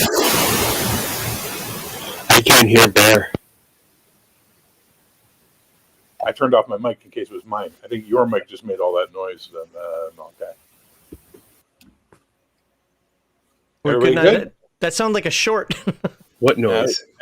Yeah, it was definitely your mic then if you didn't hear You it. didn't hear the noise. Yeah, it went like... Yeah. At which point the roof flies off the castle. And, Laurelin's Laurel's work. magic again. Isn't That's it? weird. what? Oh, It's Laurel's magic doing it. Malachi, your mic is fucking up, man. You might want to... Is it? Mine? No, Malachi. Oh, Gerhardt. You're hurt. Bonked. See if we can fix that. Okay, so we now go to initiative for everybody else, and basically there are now knights jumping up from their stations, pulling out their ceremonial daggers because you're not supposed to have a fucking sword in here, Navri. It's a fucking king's feast. No weaponry. Daggers are acceptable. Just in case, so it's okay. He doesn't know any better because in Ishmir we do things differently, and that's fine. And they're basically just falling on these guys and just like can't, and in the horrifying seconds, other than the one that Devere tackled, and the one that who tackled the one that was on Laurelin? Malachi, Gerhard tackled. The rest are all fucking dead. Like just dead. Herrick didn't blink. He just sat there watching it all play out. So it was chaos. Should have a cup up. So he just sort of looks at you and he goes, "You better get used to this, boy. This is your future unless you tame the island. This isn't the first time this has happened. Won't be the last." Are you okay? Oh, I guarantee you, they'll either have Austrati or Palabrian identifiers on them once we take those 2 prisoners, interrogate them. My king! And they just grab the 2 guys that you've got pinned and they lead them out. My interrogators are very good. We will get answers, I promise you. But it would seem our party has been disrupted. I will meet you gentlemen in the morning with what news, information, and knowledge. Guards will be posted at all of your doors. You'll all stay in the royal apartments tonight. And he looks directly at Laurelin. If that meets your acceptance, Grand Wizard. I just nod. Good. In the morning, gentlemen. And with that, you guys are let out. Looking back at the table, like, I want that food. Well, food is definitely brought to the apartments for you guys. And the apartments they put you in, it's a number of rooms around a central common area, so you can all talk to each other and interact with each other. It's like a drum tower that has like apartments on the outside and then a central area with no windows or anything, just in between the rooms. Like a dormitory. It's your day room? Shut up. No, I mean, just something like that. Seriously. Yeah. Oh, okay. So you're all there, and you can all roleplay and talk. Tara has a dagger. It's his first weapon of his own. He's quite happy. His story is, I captured this from the enemy, straight from... No. Does the castle have its own chapel? Not a Catholic one. It's all the same. Davon is Pendrick Reformation. Okay. Then I will be in my room at the foot of my bed, clutching my crucifix and praying for guidance. Because I have spent all of my life wearing the colours of my family, which became the colours of Palabria. After all, we persuaded them. The red and the gold would look marvellous. But now it seems that I must cast those colours aside. But those colours still mean something to me, despite the way Palabria turned against me. I would feel like I'm turning my back on my family if I was to wear the colours of a different kingdom. So I am praying for answers. What must I do? And for those who don't see, there is actually a tear rolling down Devere's face. Give me a power check, please. So power times 5 to get a percentile. Yeah, Regrin's right. It would have been a 4-inch blade rule for the meal. That is a pass. That's a pass. So as you're praying, you feel warmth. You feel calm. You feel a presence in the room. And the presence behind you, in a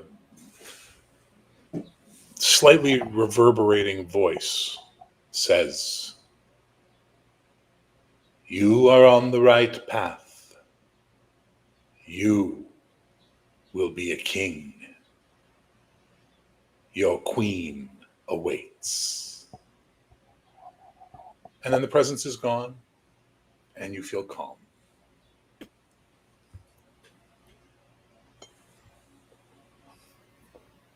What is the right path?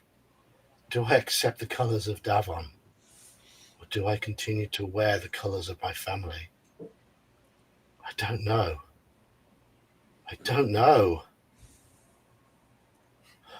But I'm going to spend a long time just kneeling, thinking. Okay. While you're doing that, the rest of you are all out in the common area and can interact with each other as you see fit. Oh, Dale, give me a power check, please. Sorry, me. Dale and Laurelin and Navri, fuck. 3 of you, give me power checks. Your power times 5 roll under on a percentile. Yeah, that's a I could spend luck for a hard success, but that's sorry, it's a hard success. Could get a Hard success. could get You extreme. felt power Oh, that's and a presence fail. coming from Devere's room. So what'd you get, Okay. Navri? That's a 93. Not quite a fumble, but on a 50. Yeah, you're up your own ass. You don't detect anything. Navri's still a little in his own head right now. It's okay. Laurelin, I fell by 1. nothing for you either. But Dale, you felt it. There was a strong presence coming from Devere's room.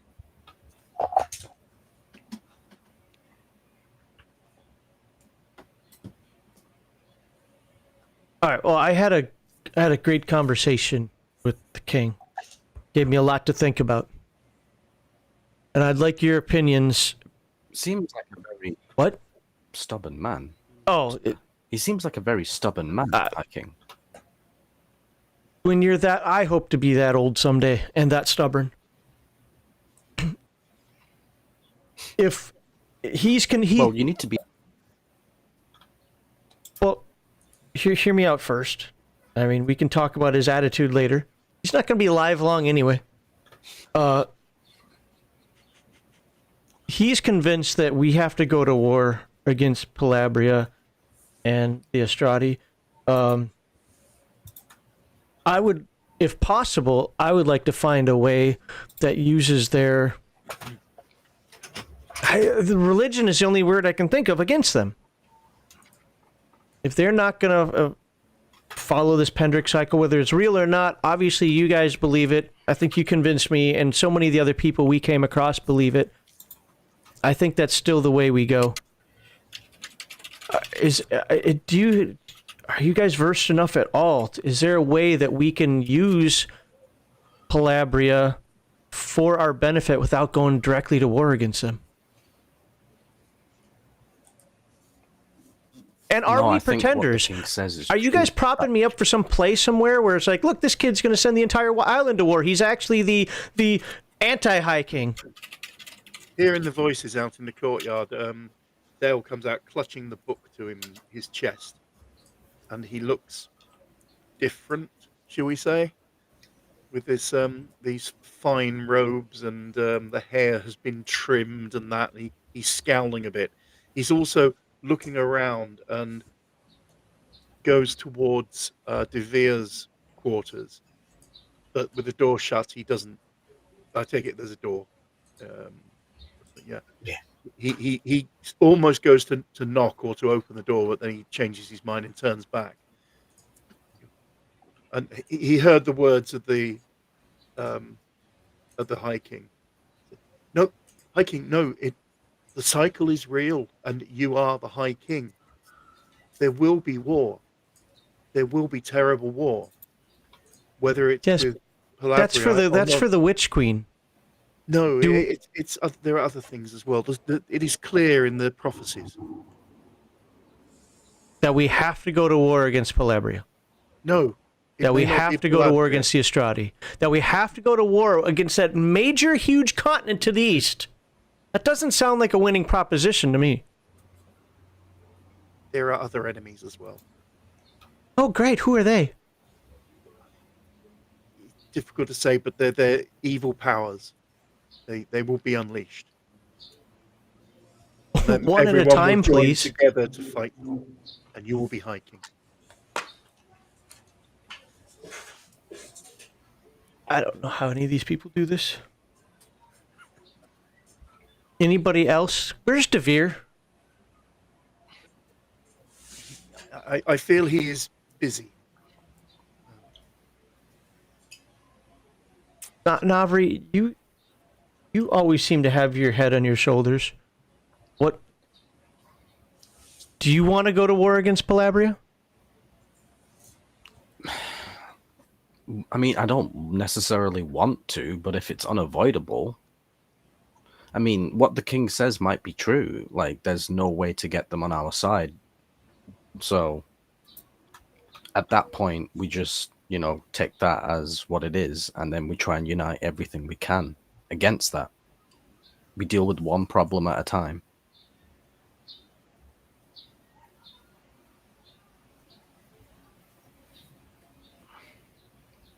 Can somebody go get Devere, please? Or did he go out? No, I think he's there. I will go. I will go hiking. Don't worry. Locked. And I will go to the door and quietly tap on it to start with. There were also the pendants we found. So Devere. Now we can't hear Gerhard. So Oh. hold on. Let Brother Dale. Sorry. Let's sort that out. Sort that out. Come on. Thank you. Making up your mind. Well, there were the pendants we found on the Estrada we defeated. They may be getting help from the Witch Queen. So how do we use that against them? How do we point them towards our enemy without attacking them directly?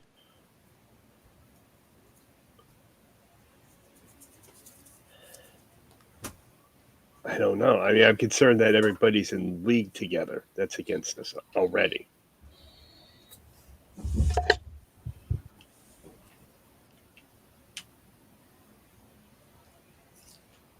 Did Brother Dale get Devere? I've gone and knocked on the door. So Devere, I don't reply. I'll open the door. You see Devere kneeling in prayer at the end of his bed. A small pool of damp pool is on the carpet at the end of his bed. Did they clean you as well? Devere? The High King would like your presence. I look towards you and you see my eyes are red and my face is streaked with tears. I'll look back at the High King and the others and then pull the door to. And Sir Devere, please get yourself together. The High King needs you. Yes, of course. Yes, of course. And I'll look around the room and see if there's something like a wash stand or something and a chamber pot. Yes, chamber pots, really? Well, not the basin. The basin. I know. Yeah, so there's something with water. Yeah. Sure. So That's I'll go what that, and I'll get the flannel and sort of tentatively give it to him and sort of indicate to wash his face. I will. The water's very cold here. We don't heat it. That is the least of my worries. Thank you for your compassion, Dale.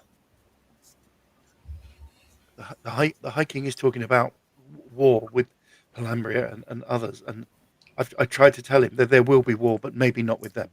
But anyway, yes, he would like your advice.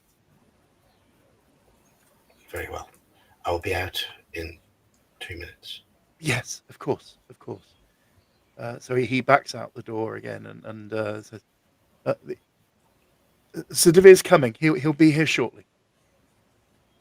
Oh, does he have a girl in there? I didn't see one. Oh. I will. Have a boy either.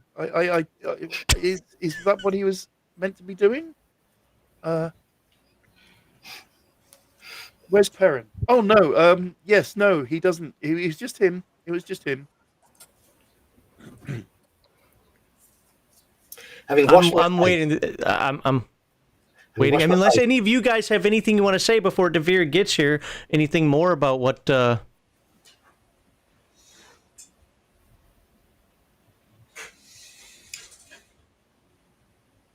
Okay. Having washed my face, I will place my helm on my head to somewhat hide my reddened eyes, and stride proudly out of the doorway.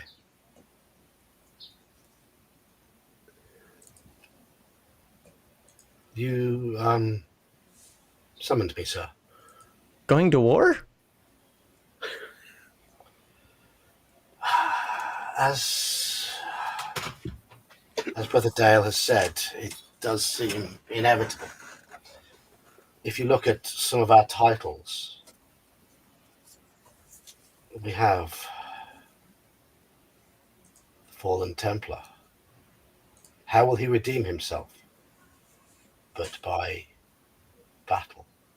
I am the knight. It wasn't he told? Didn't he tell it? I can't remember if that was in or out of character. Never mind. I am the knight commander. I already have some good people of Palabria who have pledged to fight alongside me.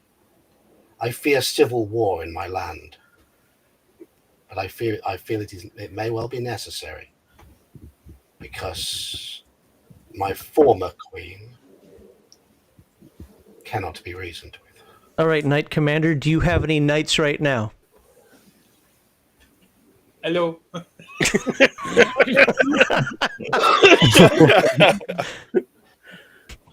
No, but Well, we'll work on that. Aaron. If you're convinced that we're going to have to go to war, there's nothing civil about a civil war. I would rather we do this as unified as we can be, as quickly as can be. we have allies. We have strong allies. Yes, but we don't have soldiers with us right now. And many of them are still worried about their own kingdoms. They may have Sir, pledged loyalty if to I'm- me, I feel- but we haven't proven anything yet. Yes, Navry. What? So, if I may, to revisit Ishmir or something, I don't know, patch up things, because has thrown a spanner in the works, I think.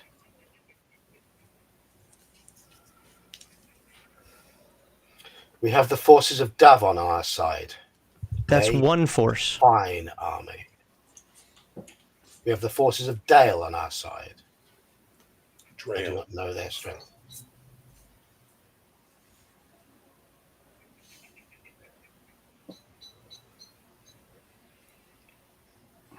Well, how do we muster these forces? How do we have a show of strength? Maybe I should lead a retinue to the outskirts of Palabria, where so many... So you can be captured and taken to the queen who wants your head? Not if I have enough Devonian knights with me. So you want to announce a war? No. I merely had that a large number of people pledge their allegiance to me And where are these people now? with their families. So we don't have anybody. That is what I'm saying. Maybe I Understood. should go to get them. And maybe your newfound friend, King of Davon, might see fit to kick them out. How about instead of sending yourself, who's recognizable, you send somebody in your place, like we sent Friar Philip previously. Look what happened to him. That was No, because that How was do from I inspire my men? By being here. you make a call. This is, of course, subject to the approval of King Eric here, saying that the forces can come in, but I'm sure that he'll either agree or we'll come to some accommodation on that. Look at that, I learned a word. Well done. Well done. Well, yes, and I think such political moves are best in your hands, Ithane. Your honesty is refreshing. If anybody else has anything to say, please do it now.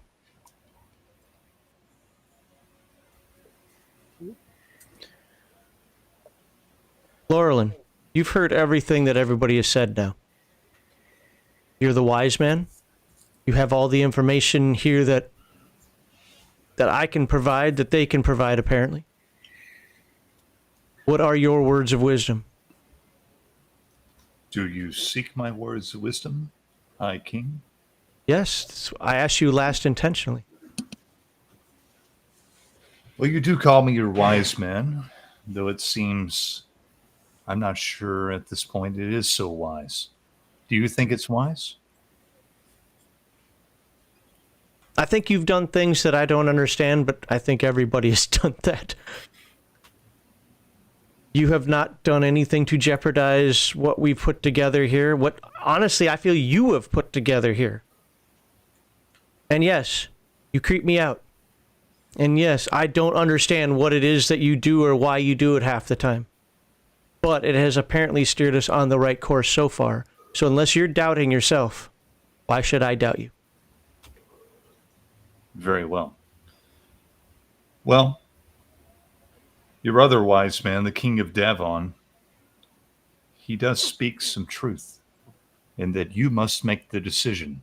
You are the high king. Now, you have asked for my wisdom, and my wisdom is that eventually we will go to war, whether it is against this Dark Queen or Palabria or the nations to the east. We will eventually fall to war. If you do not wish to see bloodshed, there may be a way to not have bloodshed. But I am no politician. So in that regard... What is that way? That I don't know. Oh. That's what I was about to say, my High King. I'm no politician. I'm but a simple sage, a seer, a magician, a wise man in some ways, but in this way, I'm not so wise. Then let me ask you the question I asked them. You don't care for these religions much. That's pretty obvious. Whether you agree or disagree, we can. You have misunderstood me. Religion has its place. I'm talking specifically these religions. You've been pretty clear about the old ways being your way. It is my way, but it is not the way of the people anymore. And the religions are an old way in a form that they don't quite understand. But you don't share their views, which makes it easier for you to see from the outside how to use them against them. Is there a way we can use Astradi? That's not a country. I'm sorry. The Astradi and the people of Palabria, the Palabrians, for our benefit without direct confrontation? Well, it is possible that we could use both forces against each other. I hear their fingers are too intertwined. Well, maybe there's some way to untwine their fingers. That Sir Devere? I'm not sure I know what what he's alluding to. Gerhardt. Yes. I just said Gerhard would Tell me the weakness of the Astradi. How would that's kind of out of character, but what would the Palabria think of the Astradi using magic? They'd hate it. They would? Yes. Well, then maybe if we can somehow show the Palabria that the Astradi are in cohorts with magic. Are they? Yeah. We have found pendants on the Astradi we defeated. They were getting this magical assistance. How does a pendant equal magic? Lorland, are you aware of this? Yeah. He knew too. We found the pendants. I mean, but are you aware of the magic? Recap of last session, please.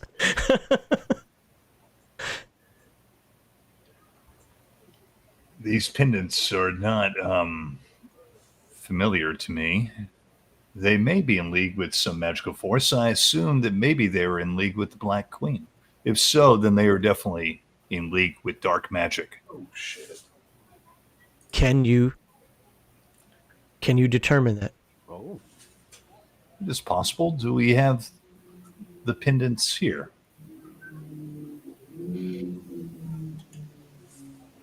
And Brother Dale, what is it that you do?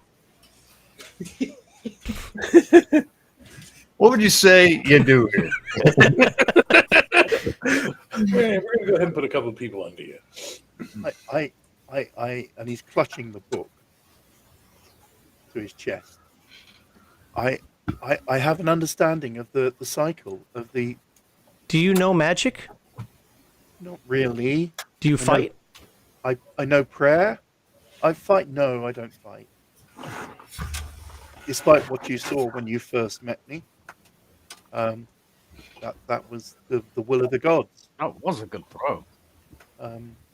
So how can you help us? I can see the prophets, the prophecies for what they are. I have seen. I am the final prophet, I believe. I have seen in the writings what others have ignored or said don't exist. There will come the grey faith, the unified church, which will encompass everything. Before that, I don't want to go to war. We know we already have to go to war against the Witch Queen. Does prophecy say anything about how war can be avoided? Avoided, no. Okay. It says there will be a great. But isn't that for the Witch Queen of Brooka? Convince me otherwise. No, it may not be the Witch Queen. The May not. prophecies are clear. There is a great evil, a great war that will be fought. The evil will be defeated, but it will be. Doesn't everybody say that for every war? I grew up with these stories when we were traveling, selling our wares. Oh, there's the good side and the bad side. Oh, it was for this purpose or that purpose. My dad told me. It's not good and bad. It's not good and bad. That is the Grey Faith cares about is the order and chaos. You will bring order. It is the chaos that has to be defeated.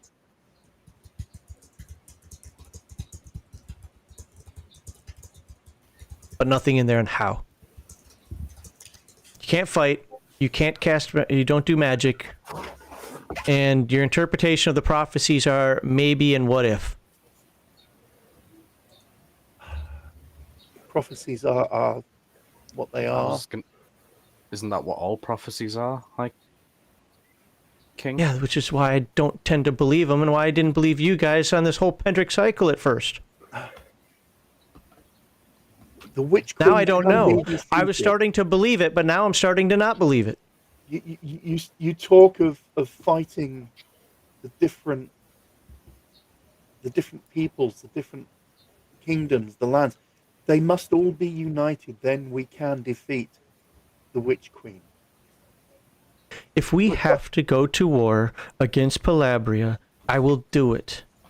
If we can muster up the soldiery to do it with our allies.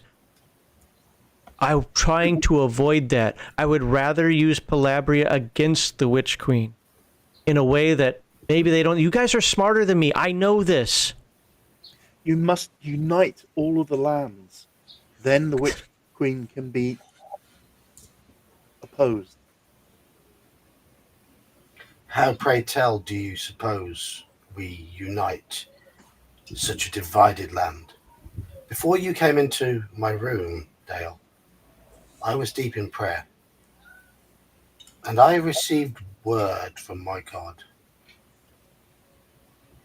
I received confirmation that at least I am on the right path.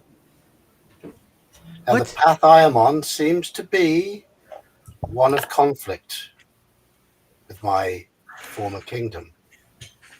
The kingdom that originally knighted me and which treated my family so well, but the same kingdom that also turned against my family, stripped me of my honors, killed my blood, took everything that I know and love and tossed it away like a rabbit carcass that has been gnawed on by a beggar. Now what I am left is what I have here. What I have left is what I have here. But I also have knowledge that there were many in my lands who do not support the current regime. There were many in my lands that would come over to fight for us. Thus, I don't believe we would fight the entire might of Calabria.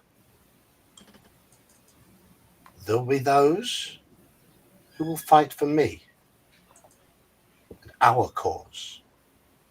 There will be those that understand what we fight for is right, and what the Queen now fights for is evil. Was your What I How asked do you get them to rally to your side? This is what. That is what If I we said. send you, you die. Not if I have a large retinue of Devonian knights with And me. if I am Devonian knights careful. enter Palabria, we have declared war. Do they have to see us? Wait, I'm so. Oh, Palabria doesn't have spies? Calabria is a large place. You enter Keleth, we'd be ready for you before you could even set up a tent. Very well. Very well. Then we shall have to get messages sent. We will have to get word sent via messengers. Those who are trained to be fleet, those who are trained to move without being noticed, to get messages to as many of the Palabrian villages as possible. A message that they can safely cross the border and fight under the true banner. Not Then we the need to. fake Then we banner. need to talk with King. I always forget his dumb name. Eric. Wait, I actually like this guy too.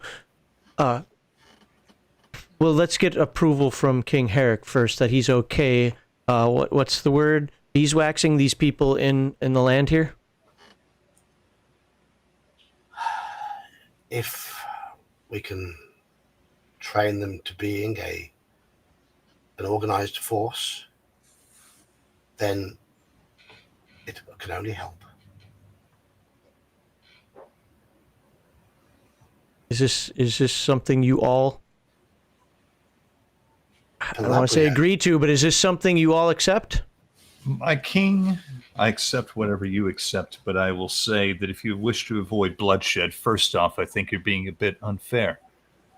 As your wise man, I will say we do not have the wisdom or the knowledge to know how to avoid the bloodshed at this point.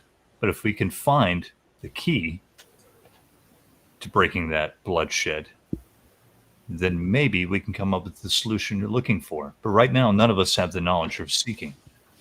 So how do we find this key? Like I said earlier, we need to find what divides our common enemy and what we can use against them.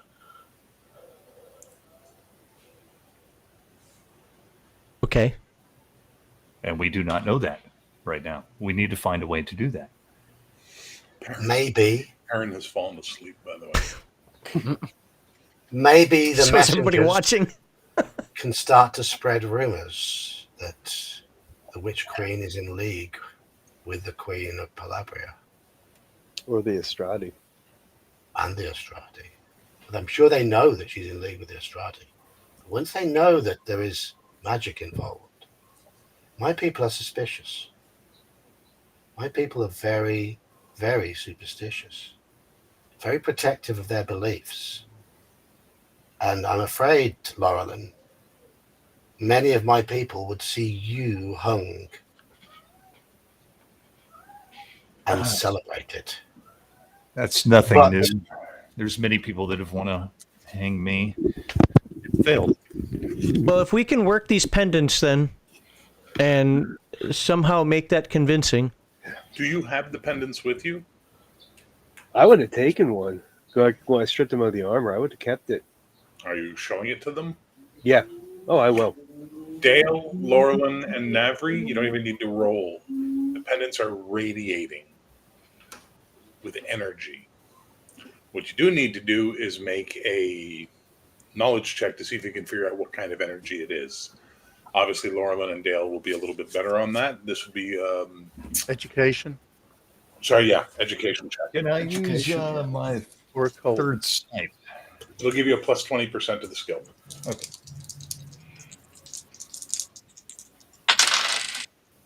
Oh, not my night tonight. Yeah, if it's education, then 48 under 75. So yeah. Wow. You smart. Morlin? I passed. Okay. This is not witchcraft. This is not black magic. This is not even white magic. This is divine energy coming on. These are holy items.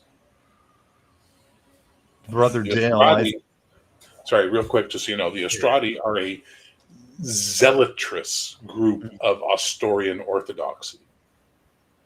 Right? They believe in no pleasure, no frivolity. They only mate once a year, and the whole point is to produce children to continue the line and stuff like that. Right?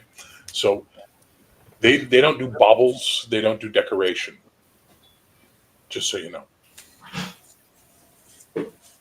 Malachi Gerhardt, Yeah. I need you to give me a power check.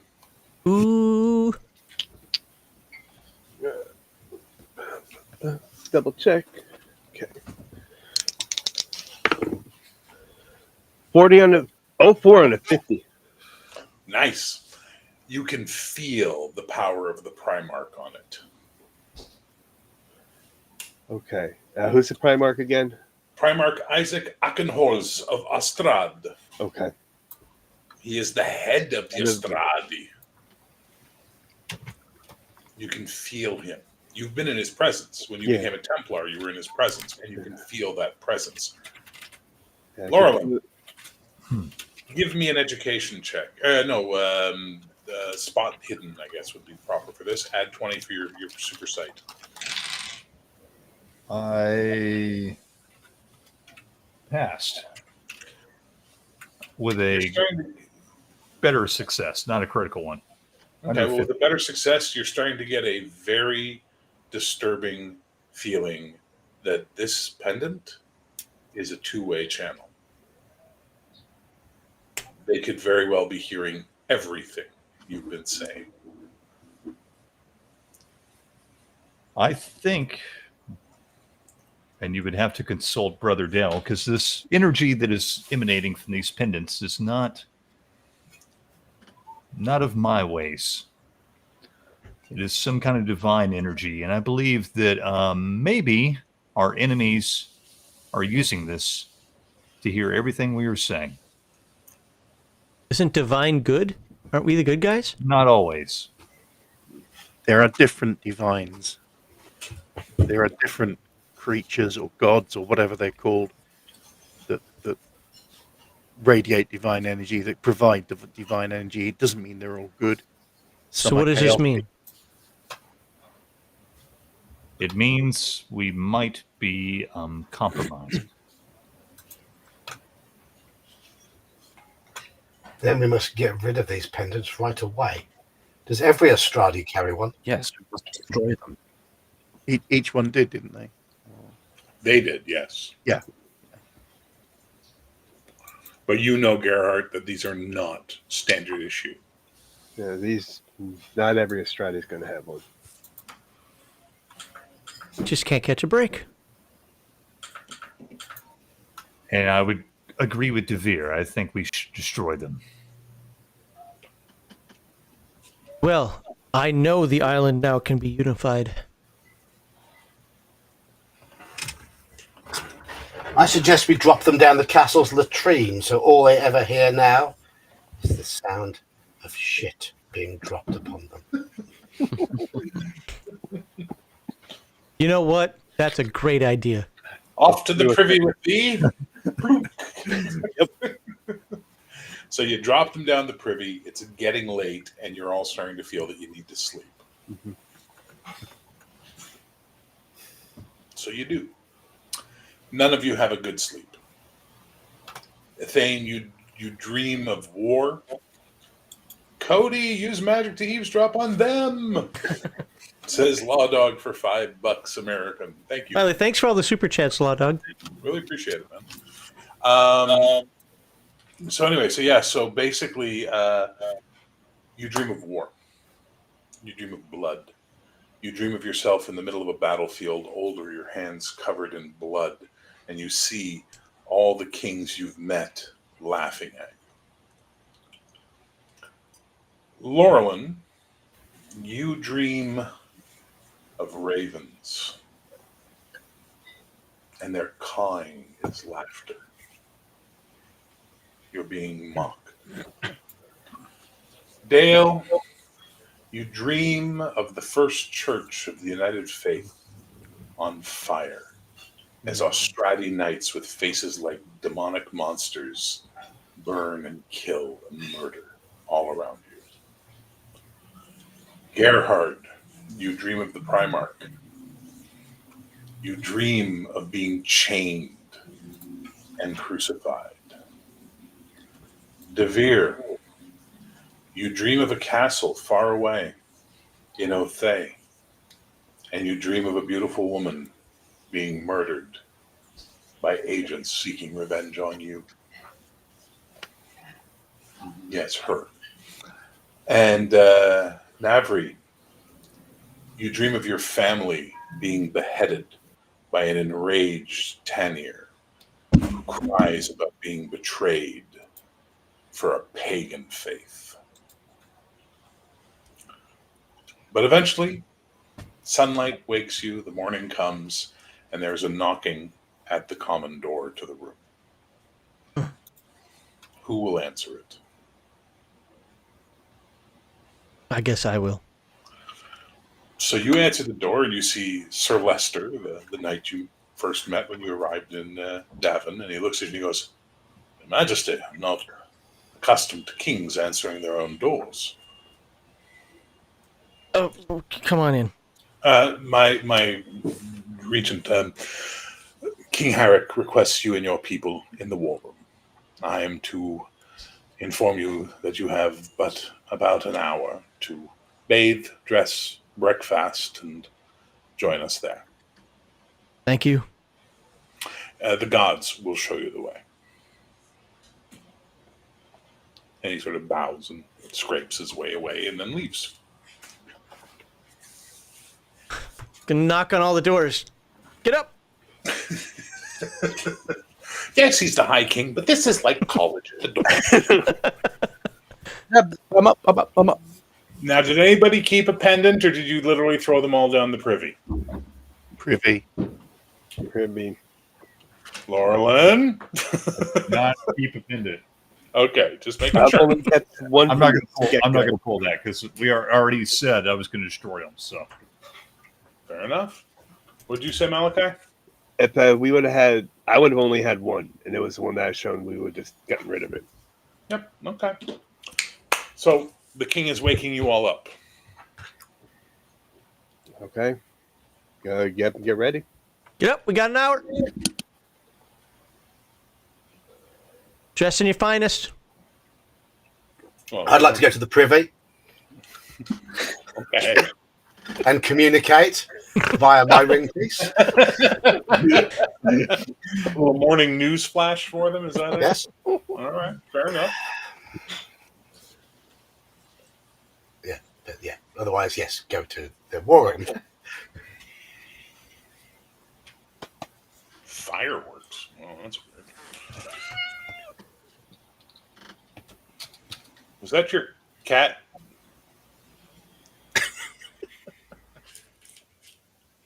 All right, we'll wait for Cody to get back from the bathroom, and then we'll continue, unless any of you have any role-playing you want to do with each other.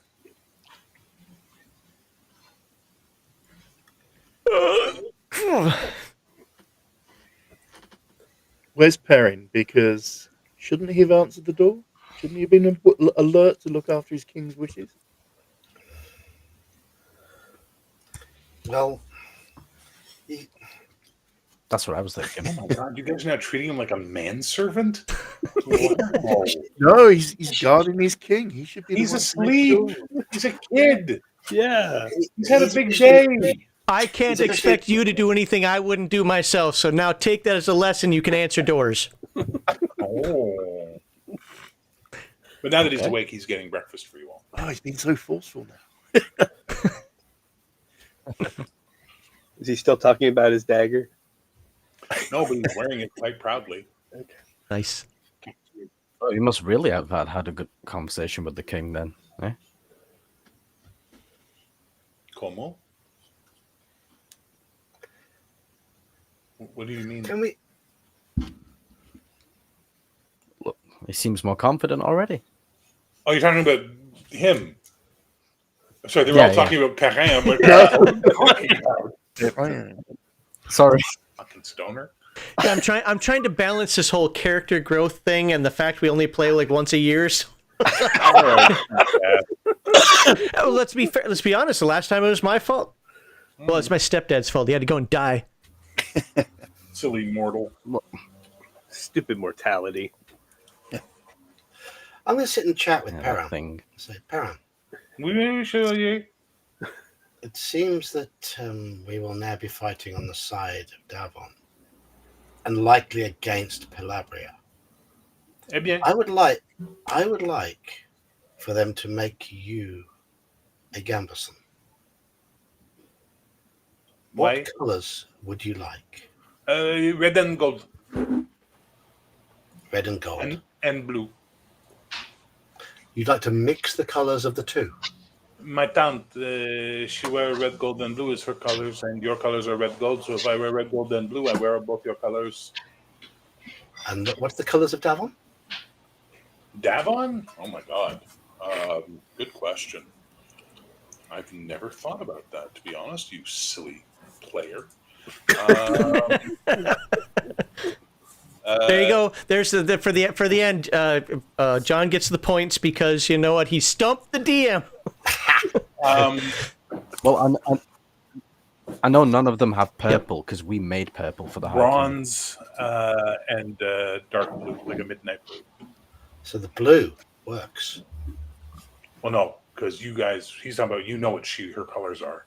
They're the colors of the nobility of Othay. A royal blue, a crimson red, and a shimmering gold.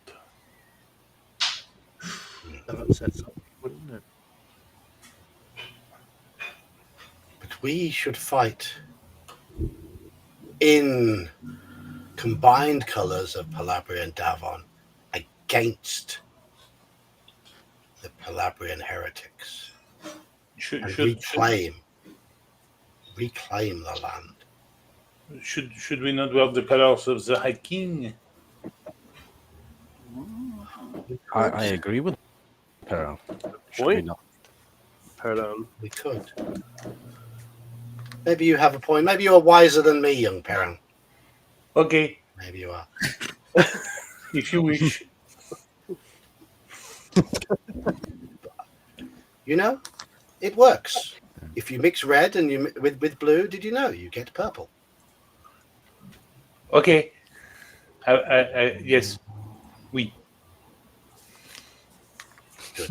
Then that is what we shall do. That is how we will mix the colours. We'll fight in purple. This kid lives in fear of you. You know that, right? He lives in fear of an imbecile. Well, he doesn't really end. Rough storm going through outside. 1 minute, I may need to rescue my robot mower. I'm back. Did you rescue your robot mower? No, apparently it's home. Either my wife did it or it's home. So R2D2 is all good now? Okay. it's like a Roomba for my lawn, man. Alabama's too hot. I'm not cutting my grass.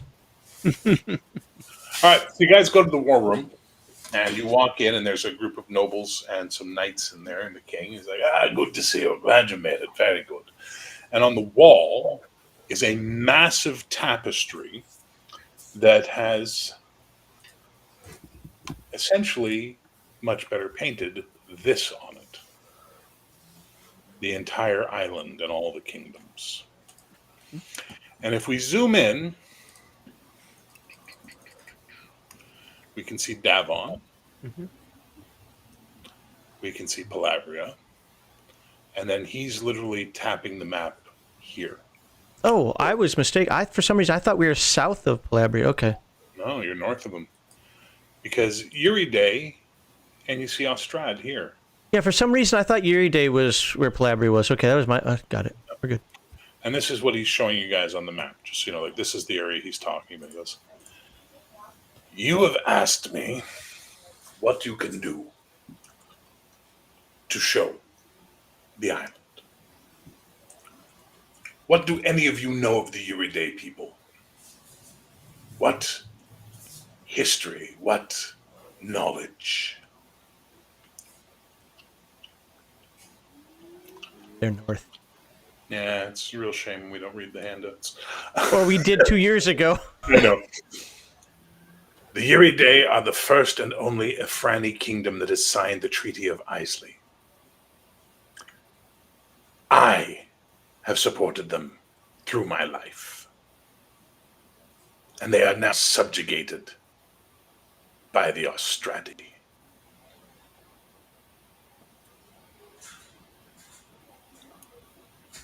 The Ostrati are not signatories to the Treaty of Islay. Therefore, if we, together with your allies, liberate Uriday from the Ostrati, Calabria cannot lend them aid without violating the Treaty of Islay and putting all Pendric kingdoms against them. Now, she'll find a way to help as she can, but her advisors will not let her bring forces to bear, for that would make her an enemy. And then the invasion of Calabria would be a foregone conclusion. So I propose to you, Your Majesty, with my armies, whatever troops you can rally from Calith, Drael, Ishmir, Ire, we liberate the Uriday and restore their queen to her throne. We need something that shows that we've started the unification, that we have the force of power behind us. That sounds good to me, but what do what do the others here think of this? I think it's a good plan. Yeah, you and the king are both right. We need to show action. Right now, it's all just words. We need something behind us. I think this is a way to save Palabrian lives. Therefore, I'm with it. Think beyond that. Let your Alberish prejudices aside. Liberate Uriday, and the Efrani tribes may come to your flag. There are vast numbers of them on this island. And unlike us, who line up and wave pennants and marshal battles on fields chosen, they run through the woods. They attack at night. They fight in winter. That force, plus the armies of the other kingdoms, that cunt in Palabria will have no choice but to bend the knee or face utter destruction.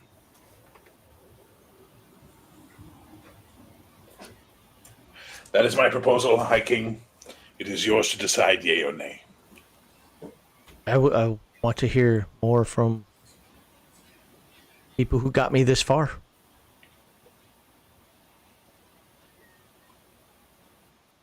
My vote is yes. Yes, how? How? With you leading the way, of course, sir.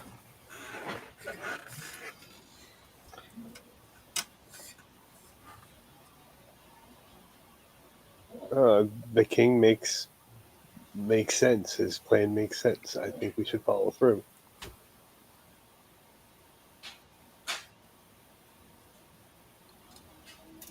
Well, you should lead the way as we ride towards Uriday. You should let us lead the way into battle, High King. You are not yet a warrior. You still have much to learn. And I want you to be alive to learn it.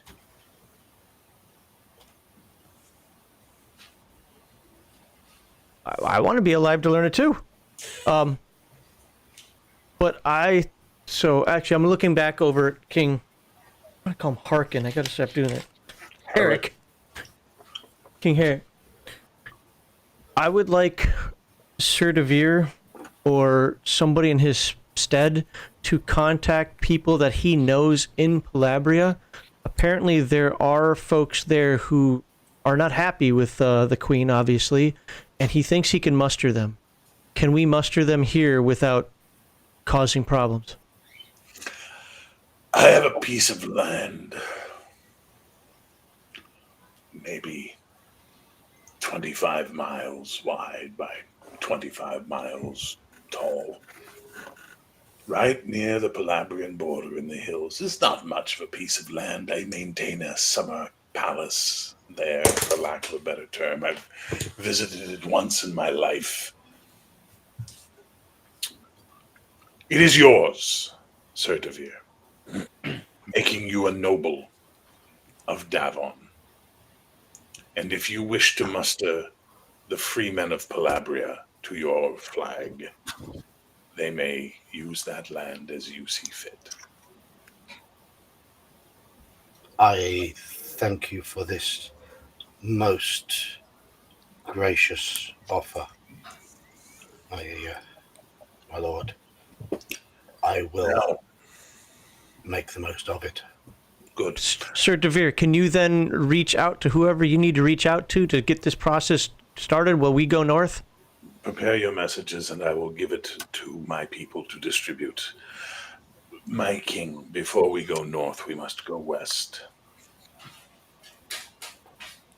You must call a summit at Isley, requiring all the signatories of the Isley Agreement, the Treaty of Isley, to attend.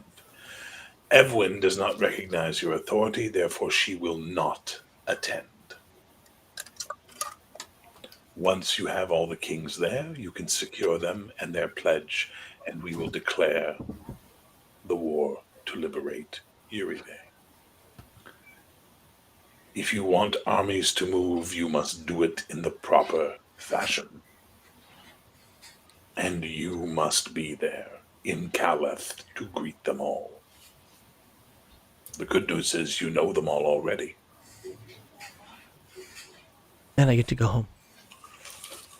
I believe you said that's what you wanted more than anything else, wasn't it? To go home. And he just points you in the chest with a bony finger again. Every man has a pressure point. Do you understand now? I think so. But what does your wizard say? Been silent this entire time. I say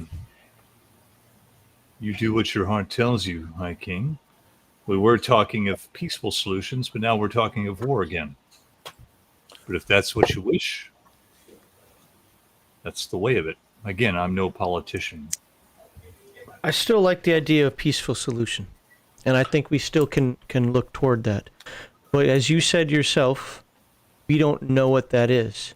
How much time do we have? And I'm asking this not as a snarky retort here, but honestly, how much time do we have to figure that out? And how do we go about figuring that out? I don't know. I don't know much.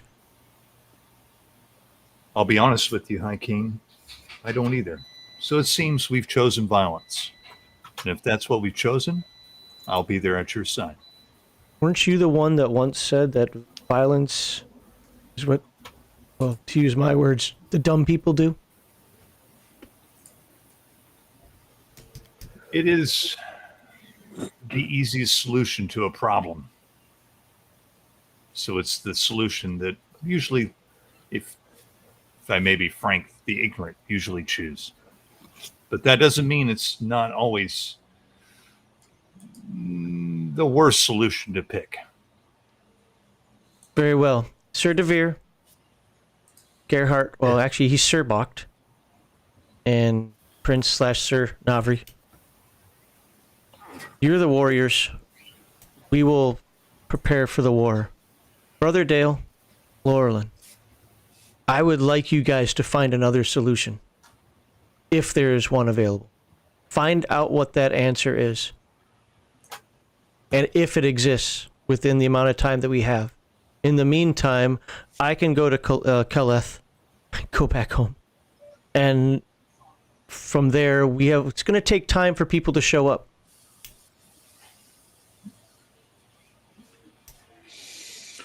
It will be better before we are done. What's that? Go ahead, less smelly person.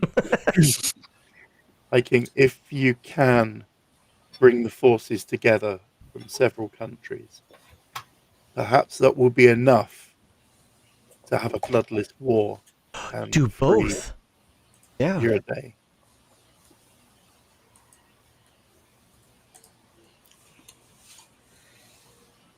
Okay. 2 solutions are always better than one.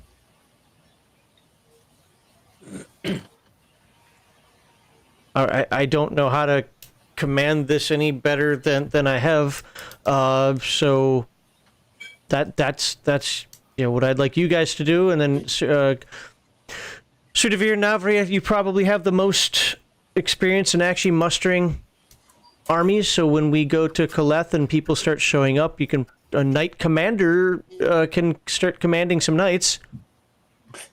That is Maybe. my intention. Yes, sir.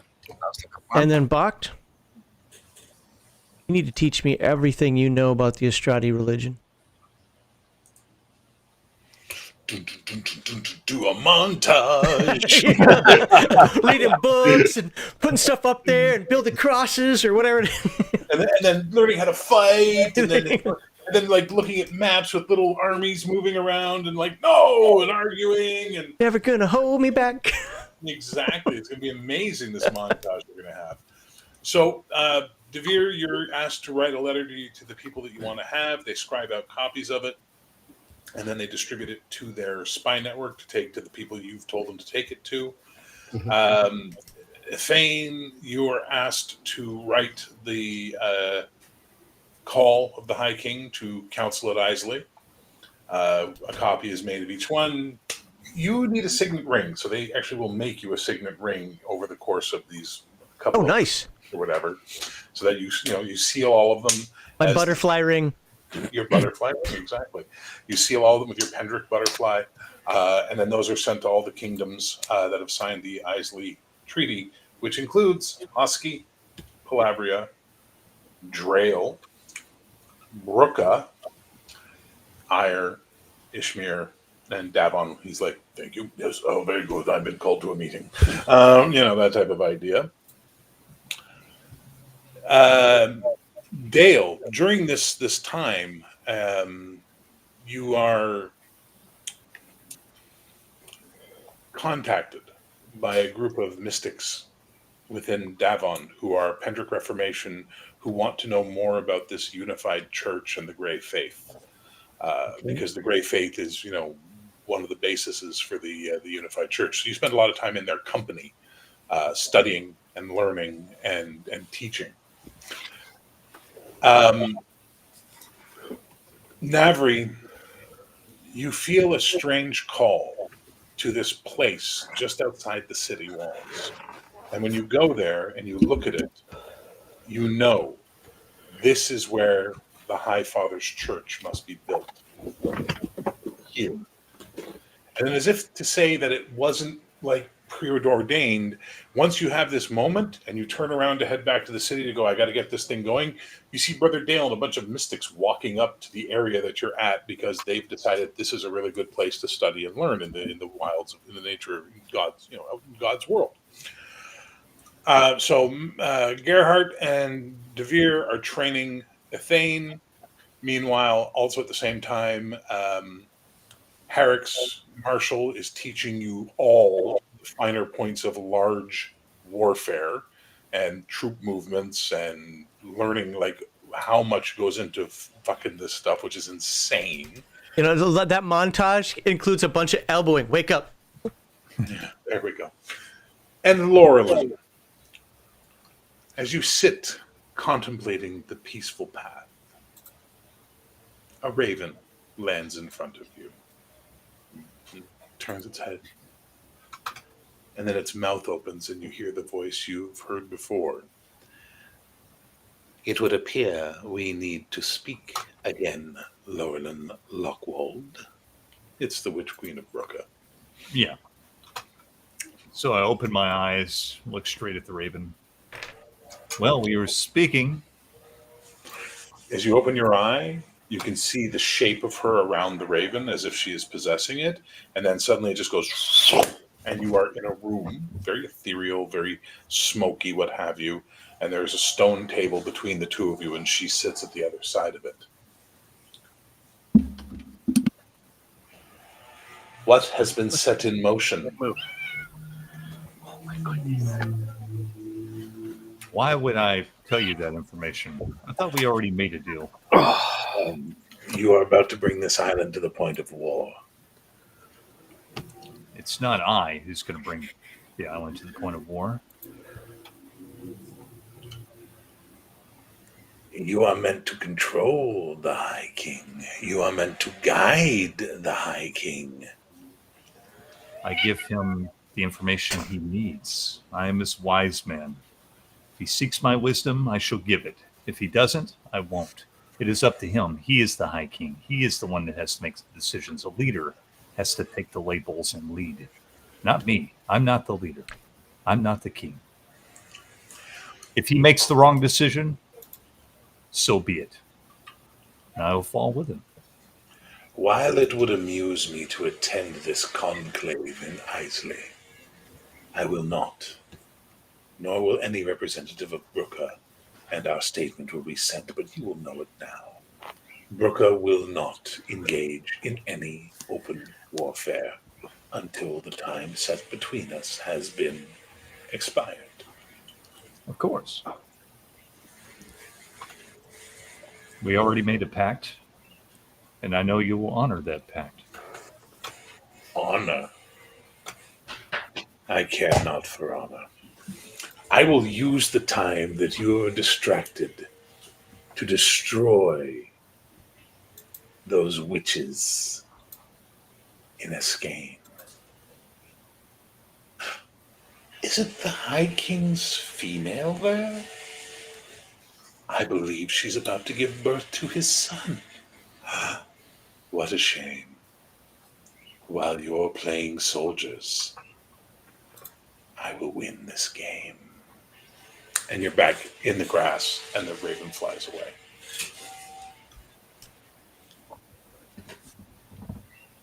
Okay.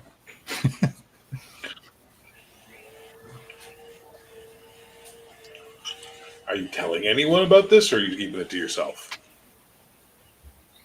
I'm not going to tell anybody right now. I will tell somebody when the moment's right. Yeah. So, just so we're clear, in case you missed the subtext, she's threatening to kill his son. Okay. I'm just making sure you're aware. Yeah. Okay. So, a couple of months goes by. Wow. You've established a little military camp in De Vere's lands now. And there are daily arrivals from Palabria. The spy masters are warning you there will be spies. There will be people in those groups that are here to do wrong. So they're asking for permission to vet the people that are arriving. But as you are the lord of that land, De Vere, it's up to you to say yes or no. Absolutely. Absolutely. Ask whatever questions you might deem suitable. Sometimes, my lord De Vere, the questions are less about asking and more about extracting the information. Torture, you mean?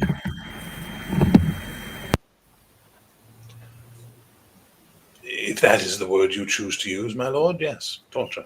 I do not condone torture. No sane man does, but without it, you will not get accurate information. Torturing the innocent would certainly cause their loyalty to waver.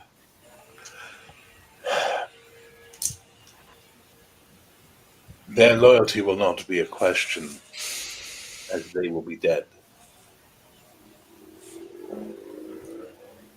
Ah, you mean going beyond torture, then? As you wish, my lord, but there is no way to flush out spies that does not involve blood. And how can you be sure the ones you're getting are spies? Well, It seems like a bit of a heads you win, heads I win, tails you lose situation. If you would prefer we do nothing, then all we have set up will be at risk, my lord. No, no. Much as it pains me, I will leave it to you. We promise to be subtle. Good. Because I wish to be leading a force mostly consisting of these good, honest people. Yes, I my would lord. like it to be a force of a considerable size, not a few lucky survivors. Yes, my lord. So please, be judicious, be sensible. Yes, my lord. Thank you. So at the end of this couple of months at Thane, you are called to a meeting with the High King, with the King of Davon. You are allowed to bring your wizard if you want. Absolutely. Hey, my wizard. I mean, Laura. Hey, my wizard. And when you walk into the meeting, there are two men there that you do not recognize. One is wearing green and gold, and his standard has a charging horse on it. The other is wearing blue and silver, and the standard that he has on his shield is a hawk over a beehive. Give me an education check, both of you, to see if you recognize what these are by any, if you have heraldry as a skill.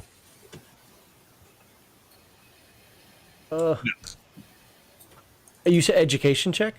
Yeah. 40, and my education, I think, is right on 40. So the hawk and the hive you absolutely recognize. That is the symbol of the Lord of Colwyn, which is on the continent. The green with the horse, you're not as sure on that one. What did you get, Cody? I failed. So Harry goes, High King. I present to you the emissary of Lord Colwyn and the emissary of the free country of the Duchy of Adair. That's the green and gold. They had been dispatched by their lords to speak with you. They wish to entreat with the High King of Albana. Okay. Please. So Sit down.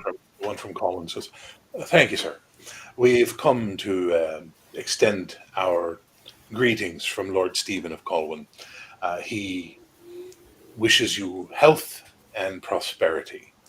And while he says he may not contribute anything to your tasks in the form of manpower, he is open to any trade deals you may need for your upcoming adventures. And the other guy looks at you and goes, I speak on behalf of Duke Leto Adair of the Grand Duchy of Adair. We would love nothing more than to send troops to aid you in all your unifications. But unfortunately, it is we who at Swordhold keep the Astorians and the Austrati out of the western lands of the continent. Agos breathes, eats, and sleeps because of our blood, because of our men, our women who hold the pass. That said, we will offer advisors to your army. We know how to fight Astrati. We've done it many times. In return, when you have unified your island and secured your hold as High King, the Grand Duke would request your aid in liberating the Midlands, as Vortigern once tried. That is the offer. And he puts the scroll down on the table. Well, of course, I need time to think about this. Of course. As first of all, I appreciate you both being here.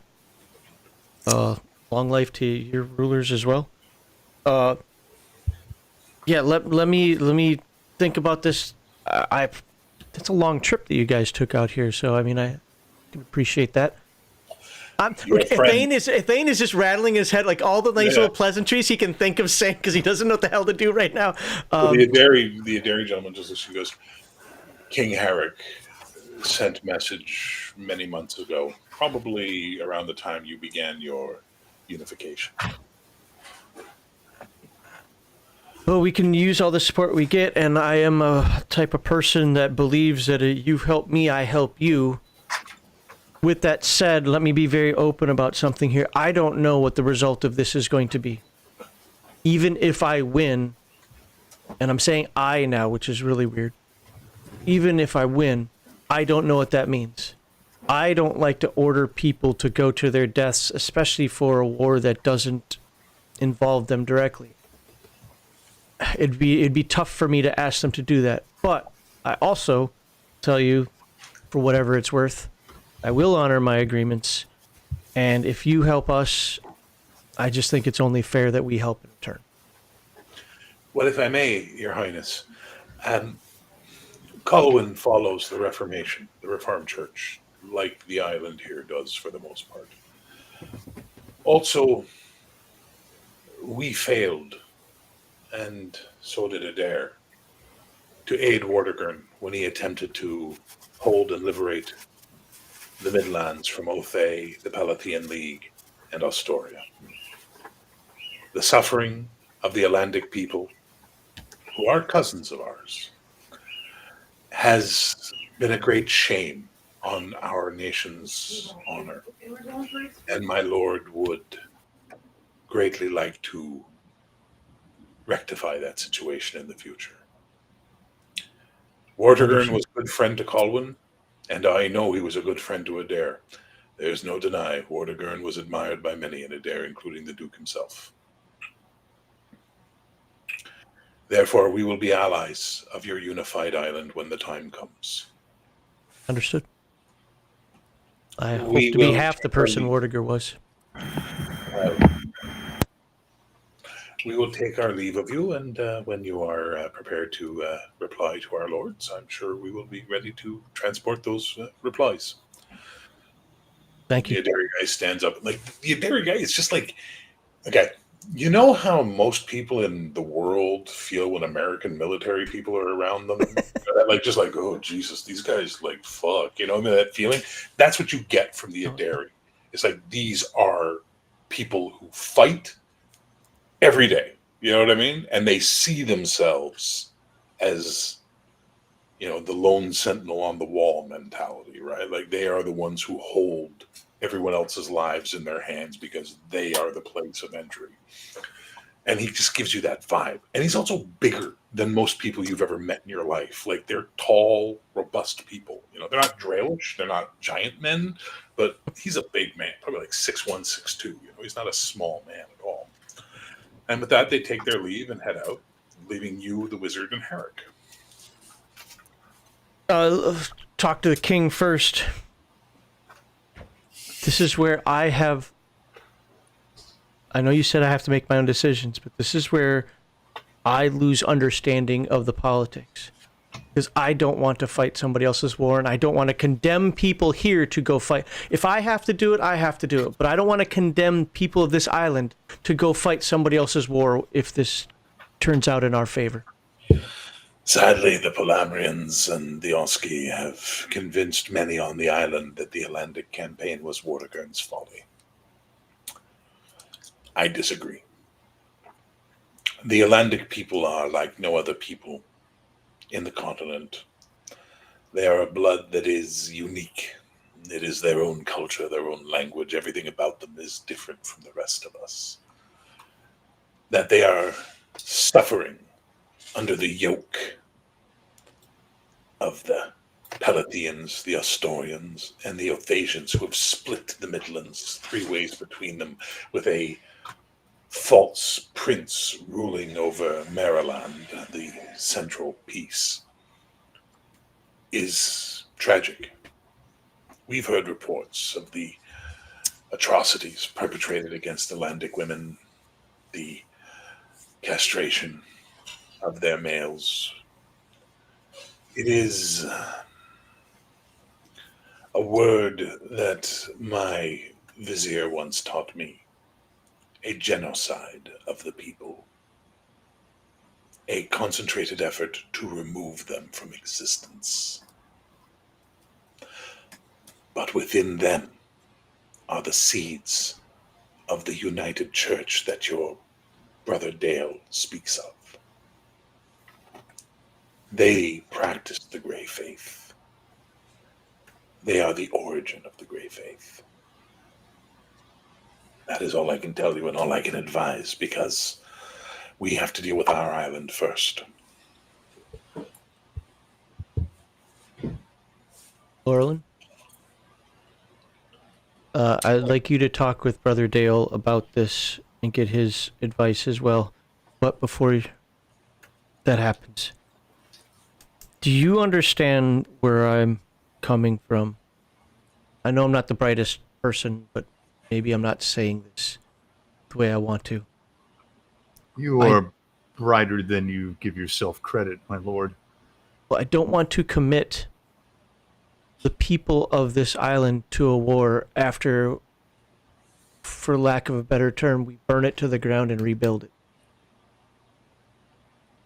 Is this the way of the world, from your perspective? It is the way of kings, unfortunately.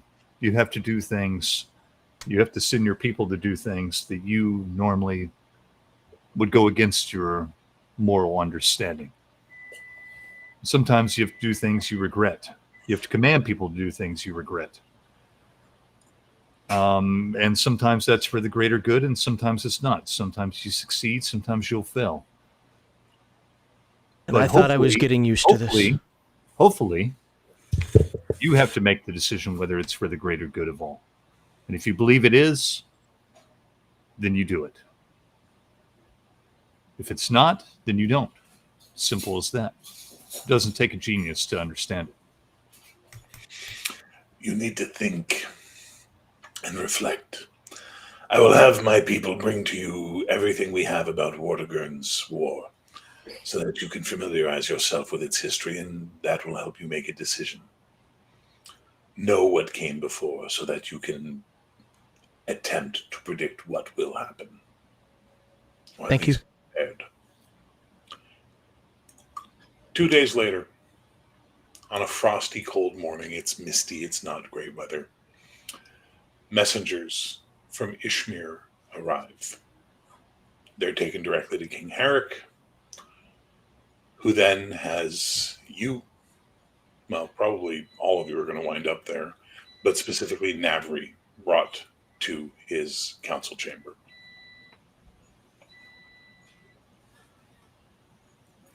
When you arrive, he looks at you and thanks you all for attending and goes, Navri Ishmatar. And he throws a scroll down on the table. King Tanner has been assassinated. What? By who? We do not know. We are attempting to find out, and your people believe It was agents of Palabria. This missive has been sent to you, calling you home, for you are now the king of Ishmir.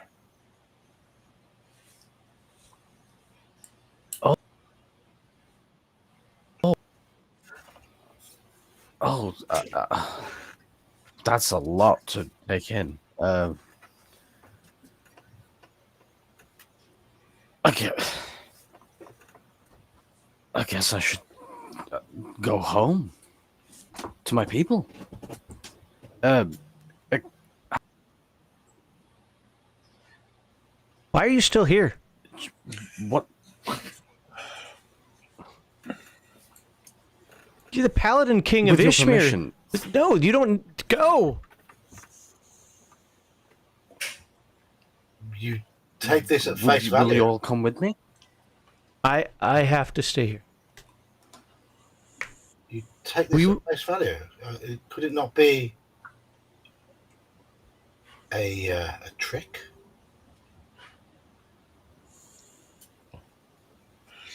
If you will, King Navri, I can dispatch to travel with you 10 of my best men, in case it is as Sir Devere, Lord Devere fears, a trick. Very well. I would appreciate that very much. And if it is a trick, we wouldn't all want to go. But that's great, Navri. Obviously, we're going to be in contact soon, and maybe even from there, this could be your. I forget the word, something about your belly, that to go to war. If it is true, and I am now the king of Ishmir, then I know for a fact that you have my people's support. Well, root out your internal problems first. Your dark church and all that. But I think that are you going to lead your army from the front? I am a knight first and foremost. Then we will see each other again. I just walk him, give him a hug. We will see each other again. Definitely, sir. And still, I am under your command. I appreciate that. So when you call for me, I will be there. Hopefully with a large company of my finest warriors. Can somebody give him a letter? I need to see you in Kaleth pretty soon. How soon? Whatever the time frame of that was supposed to be. Just let him know. Spring. There we go. So you got about 3-4 months. Very well, sir. About 5 months. Okay, 5 months. We're in October.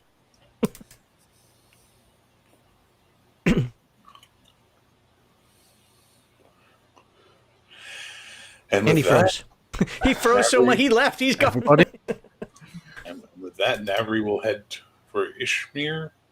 The rest of you will spend the autumn preparing for the spring, and we will pick this up in 1 month. All right, send me your votes.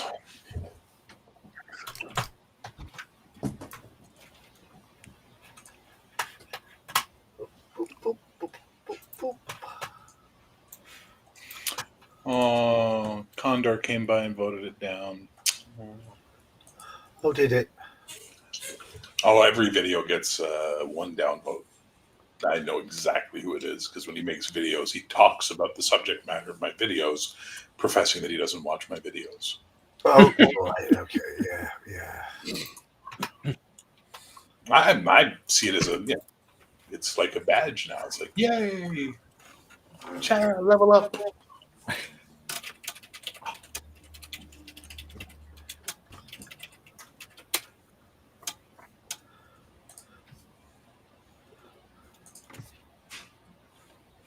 Waiting on 2 people. I know. Oh, waiting on 3 people.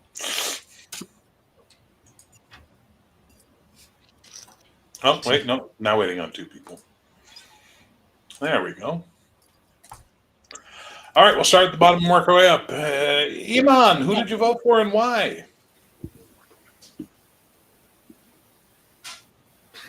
I voted for Max, Thane. He's gone into that contemplative mode, hasn't he? Oh, there we go. Did you hear that? Movement. He's moving. Did you hear that? We got Max. I voted Why- for Max, why- Thane. Oh, why? I feel like he role played it very well. He had some proper character development, and he started to show a bit more confidence, a bit more assertiveness, authority, and he started to believe himself that he had some like actual power, if you will. Okay.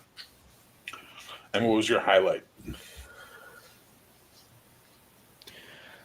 Oh, you might have to get back to me on that one. All right, give it some thought. Andy, who'd you vote for and why? I voted for Max as well, pretty much for the same reasons. I thought he'd taken on what Herrick had said and ran with it. Okay. And what was your highlight?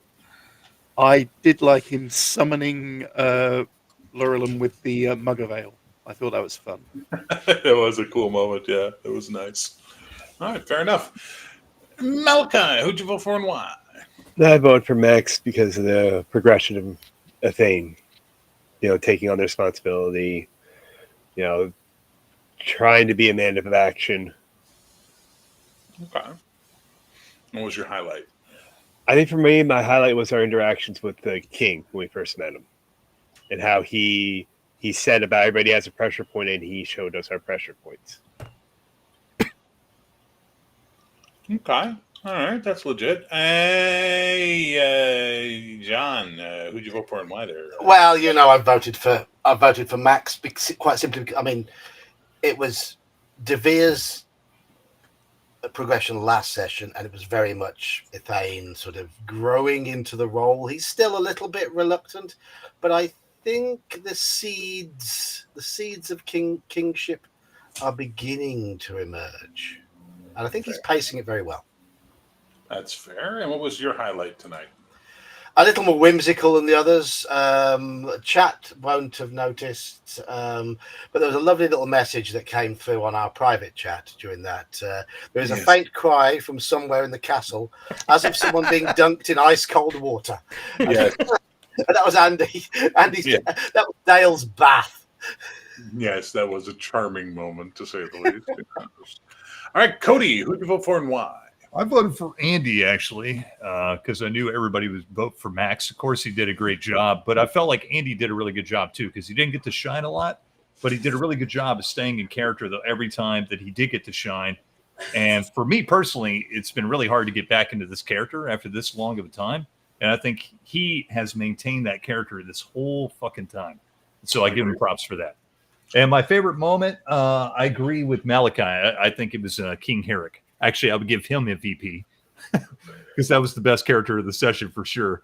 But that role playing was pretty good and pretty intense, and had me all around. Yeah.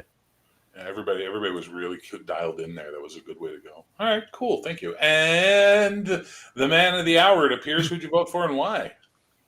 I voted for Brother Dale as well, and Cody took my entire answer from me. I thought that like every time we talked, he was right back into character. He stayed true to that character.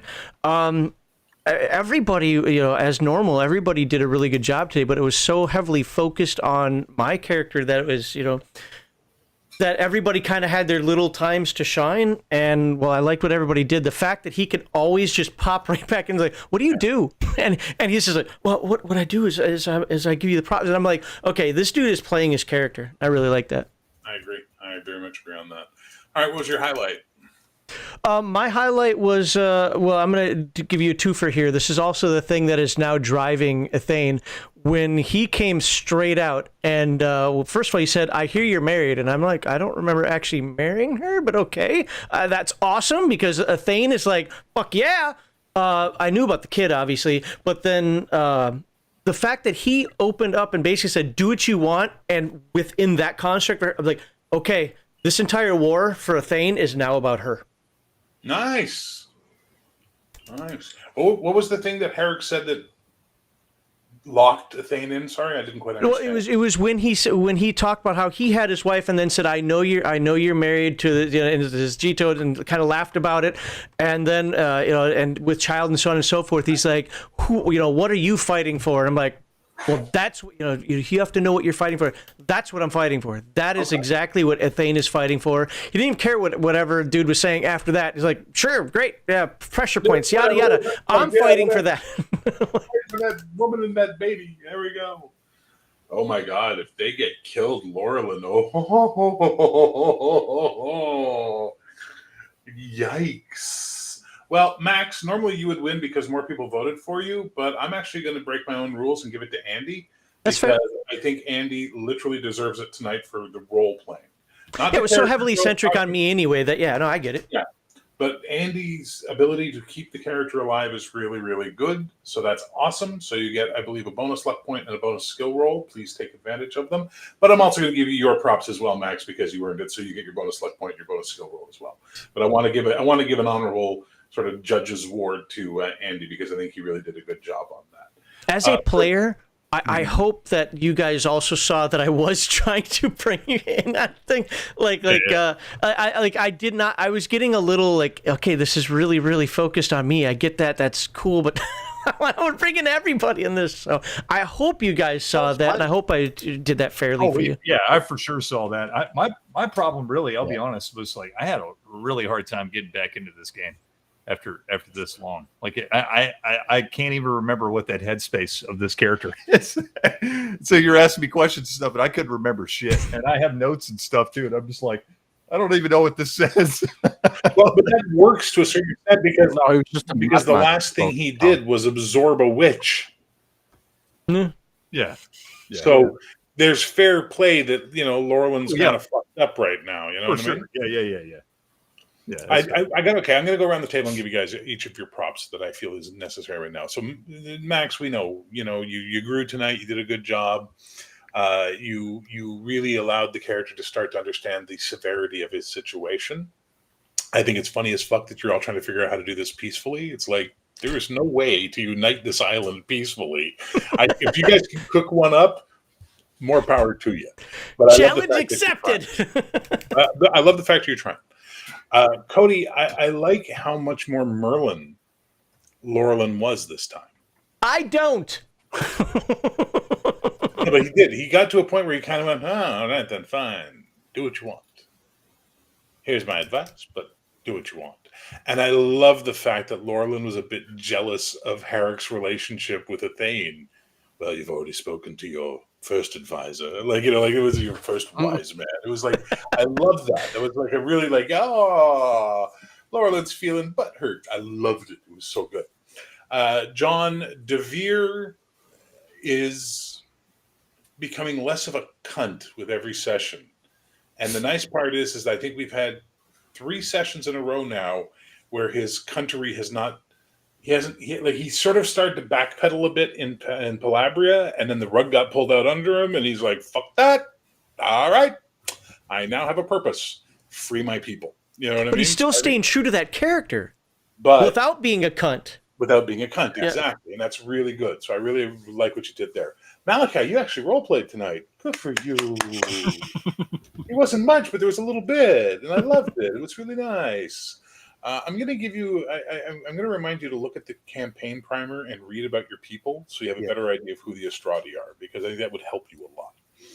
Andy, we've already said what we need to say, which is that you've done a really, really good job. So keep going. And Iman King. I love that Iman, that Navri decided, I'm not able to be the king anymore because I can only serve the High Father. But it's like, no. If you actually talk to Brother Andy about it, Brother Dale about it, he'll explain to you that the kings all wear crowns that are given to them by the High Father. They serve the High Father through their kingdoms and through their kingships. That's what they do. So I love the fact, I believe it was Max referred to Navri as the Paladin King. Mm-hmm. Well, that's Charlemagne. Do you know anything about Charlemagne? Iman? Can't say I do. learn about Charlemagne. Can't say I Because, do now. because I think Navri's potential here to be a religious king who leads his people through their faith in the divine is going to be a very interesting arc for the character. So, I'd look into more Charlemagne, learn about Charlemagne. Very important. And you're already role playing a lot of that right now, Bill. I mean, I think you do a great job with that. Absolutely. Oh, Now, it gets hard for us right now because we're in domain play, right? Yeah. Like, we're getting into domain play, and domain play is very hard to have characters interacting and doing stuff all the time.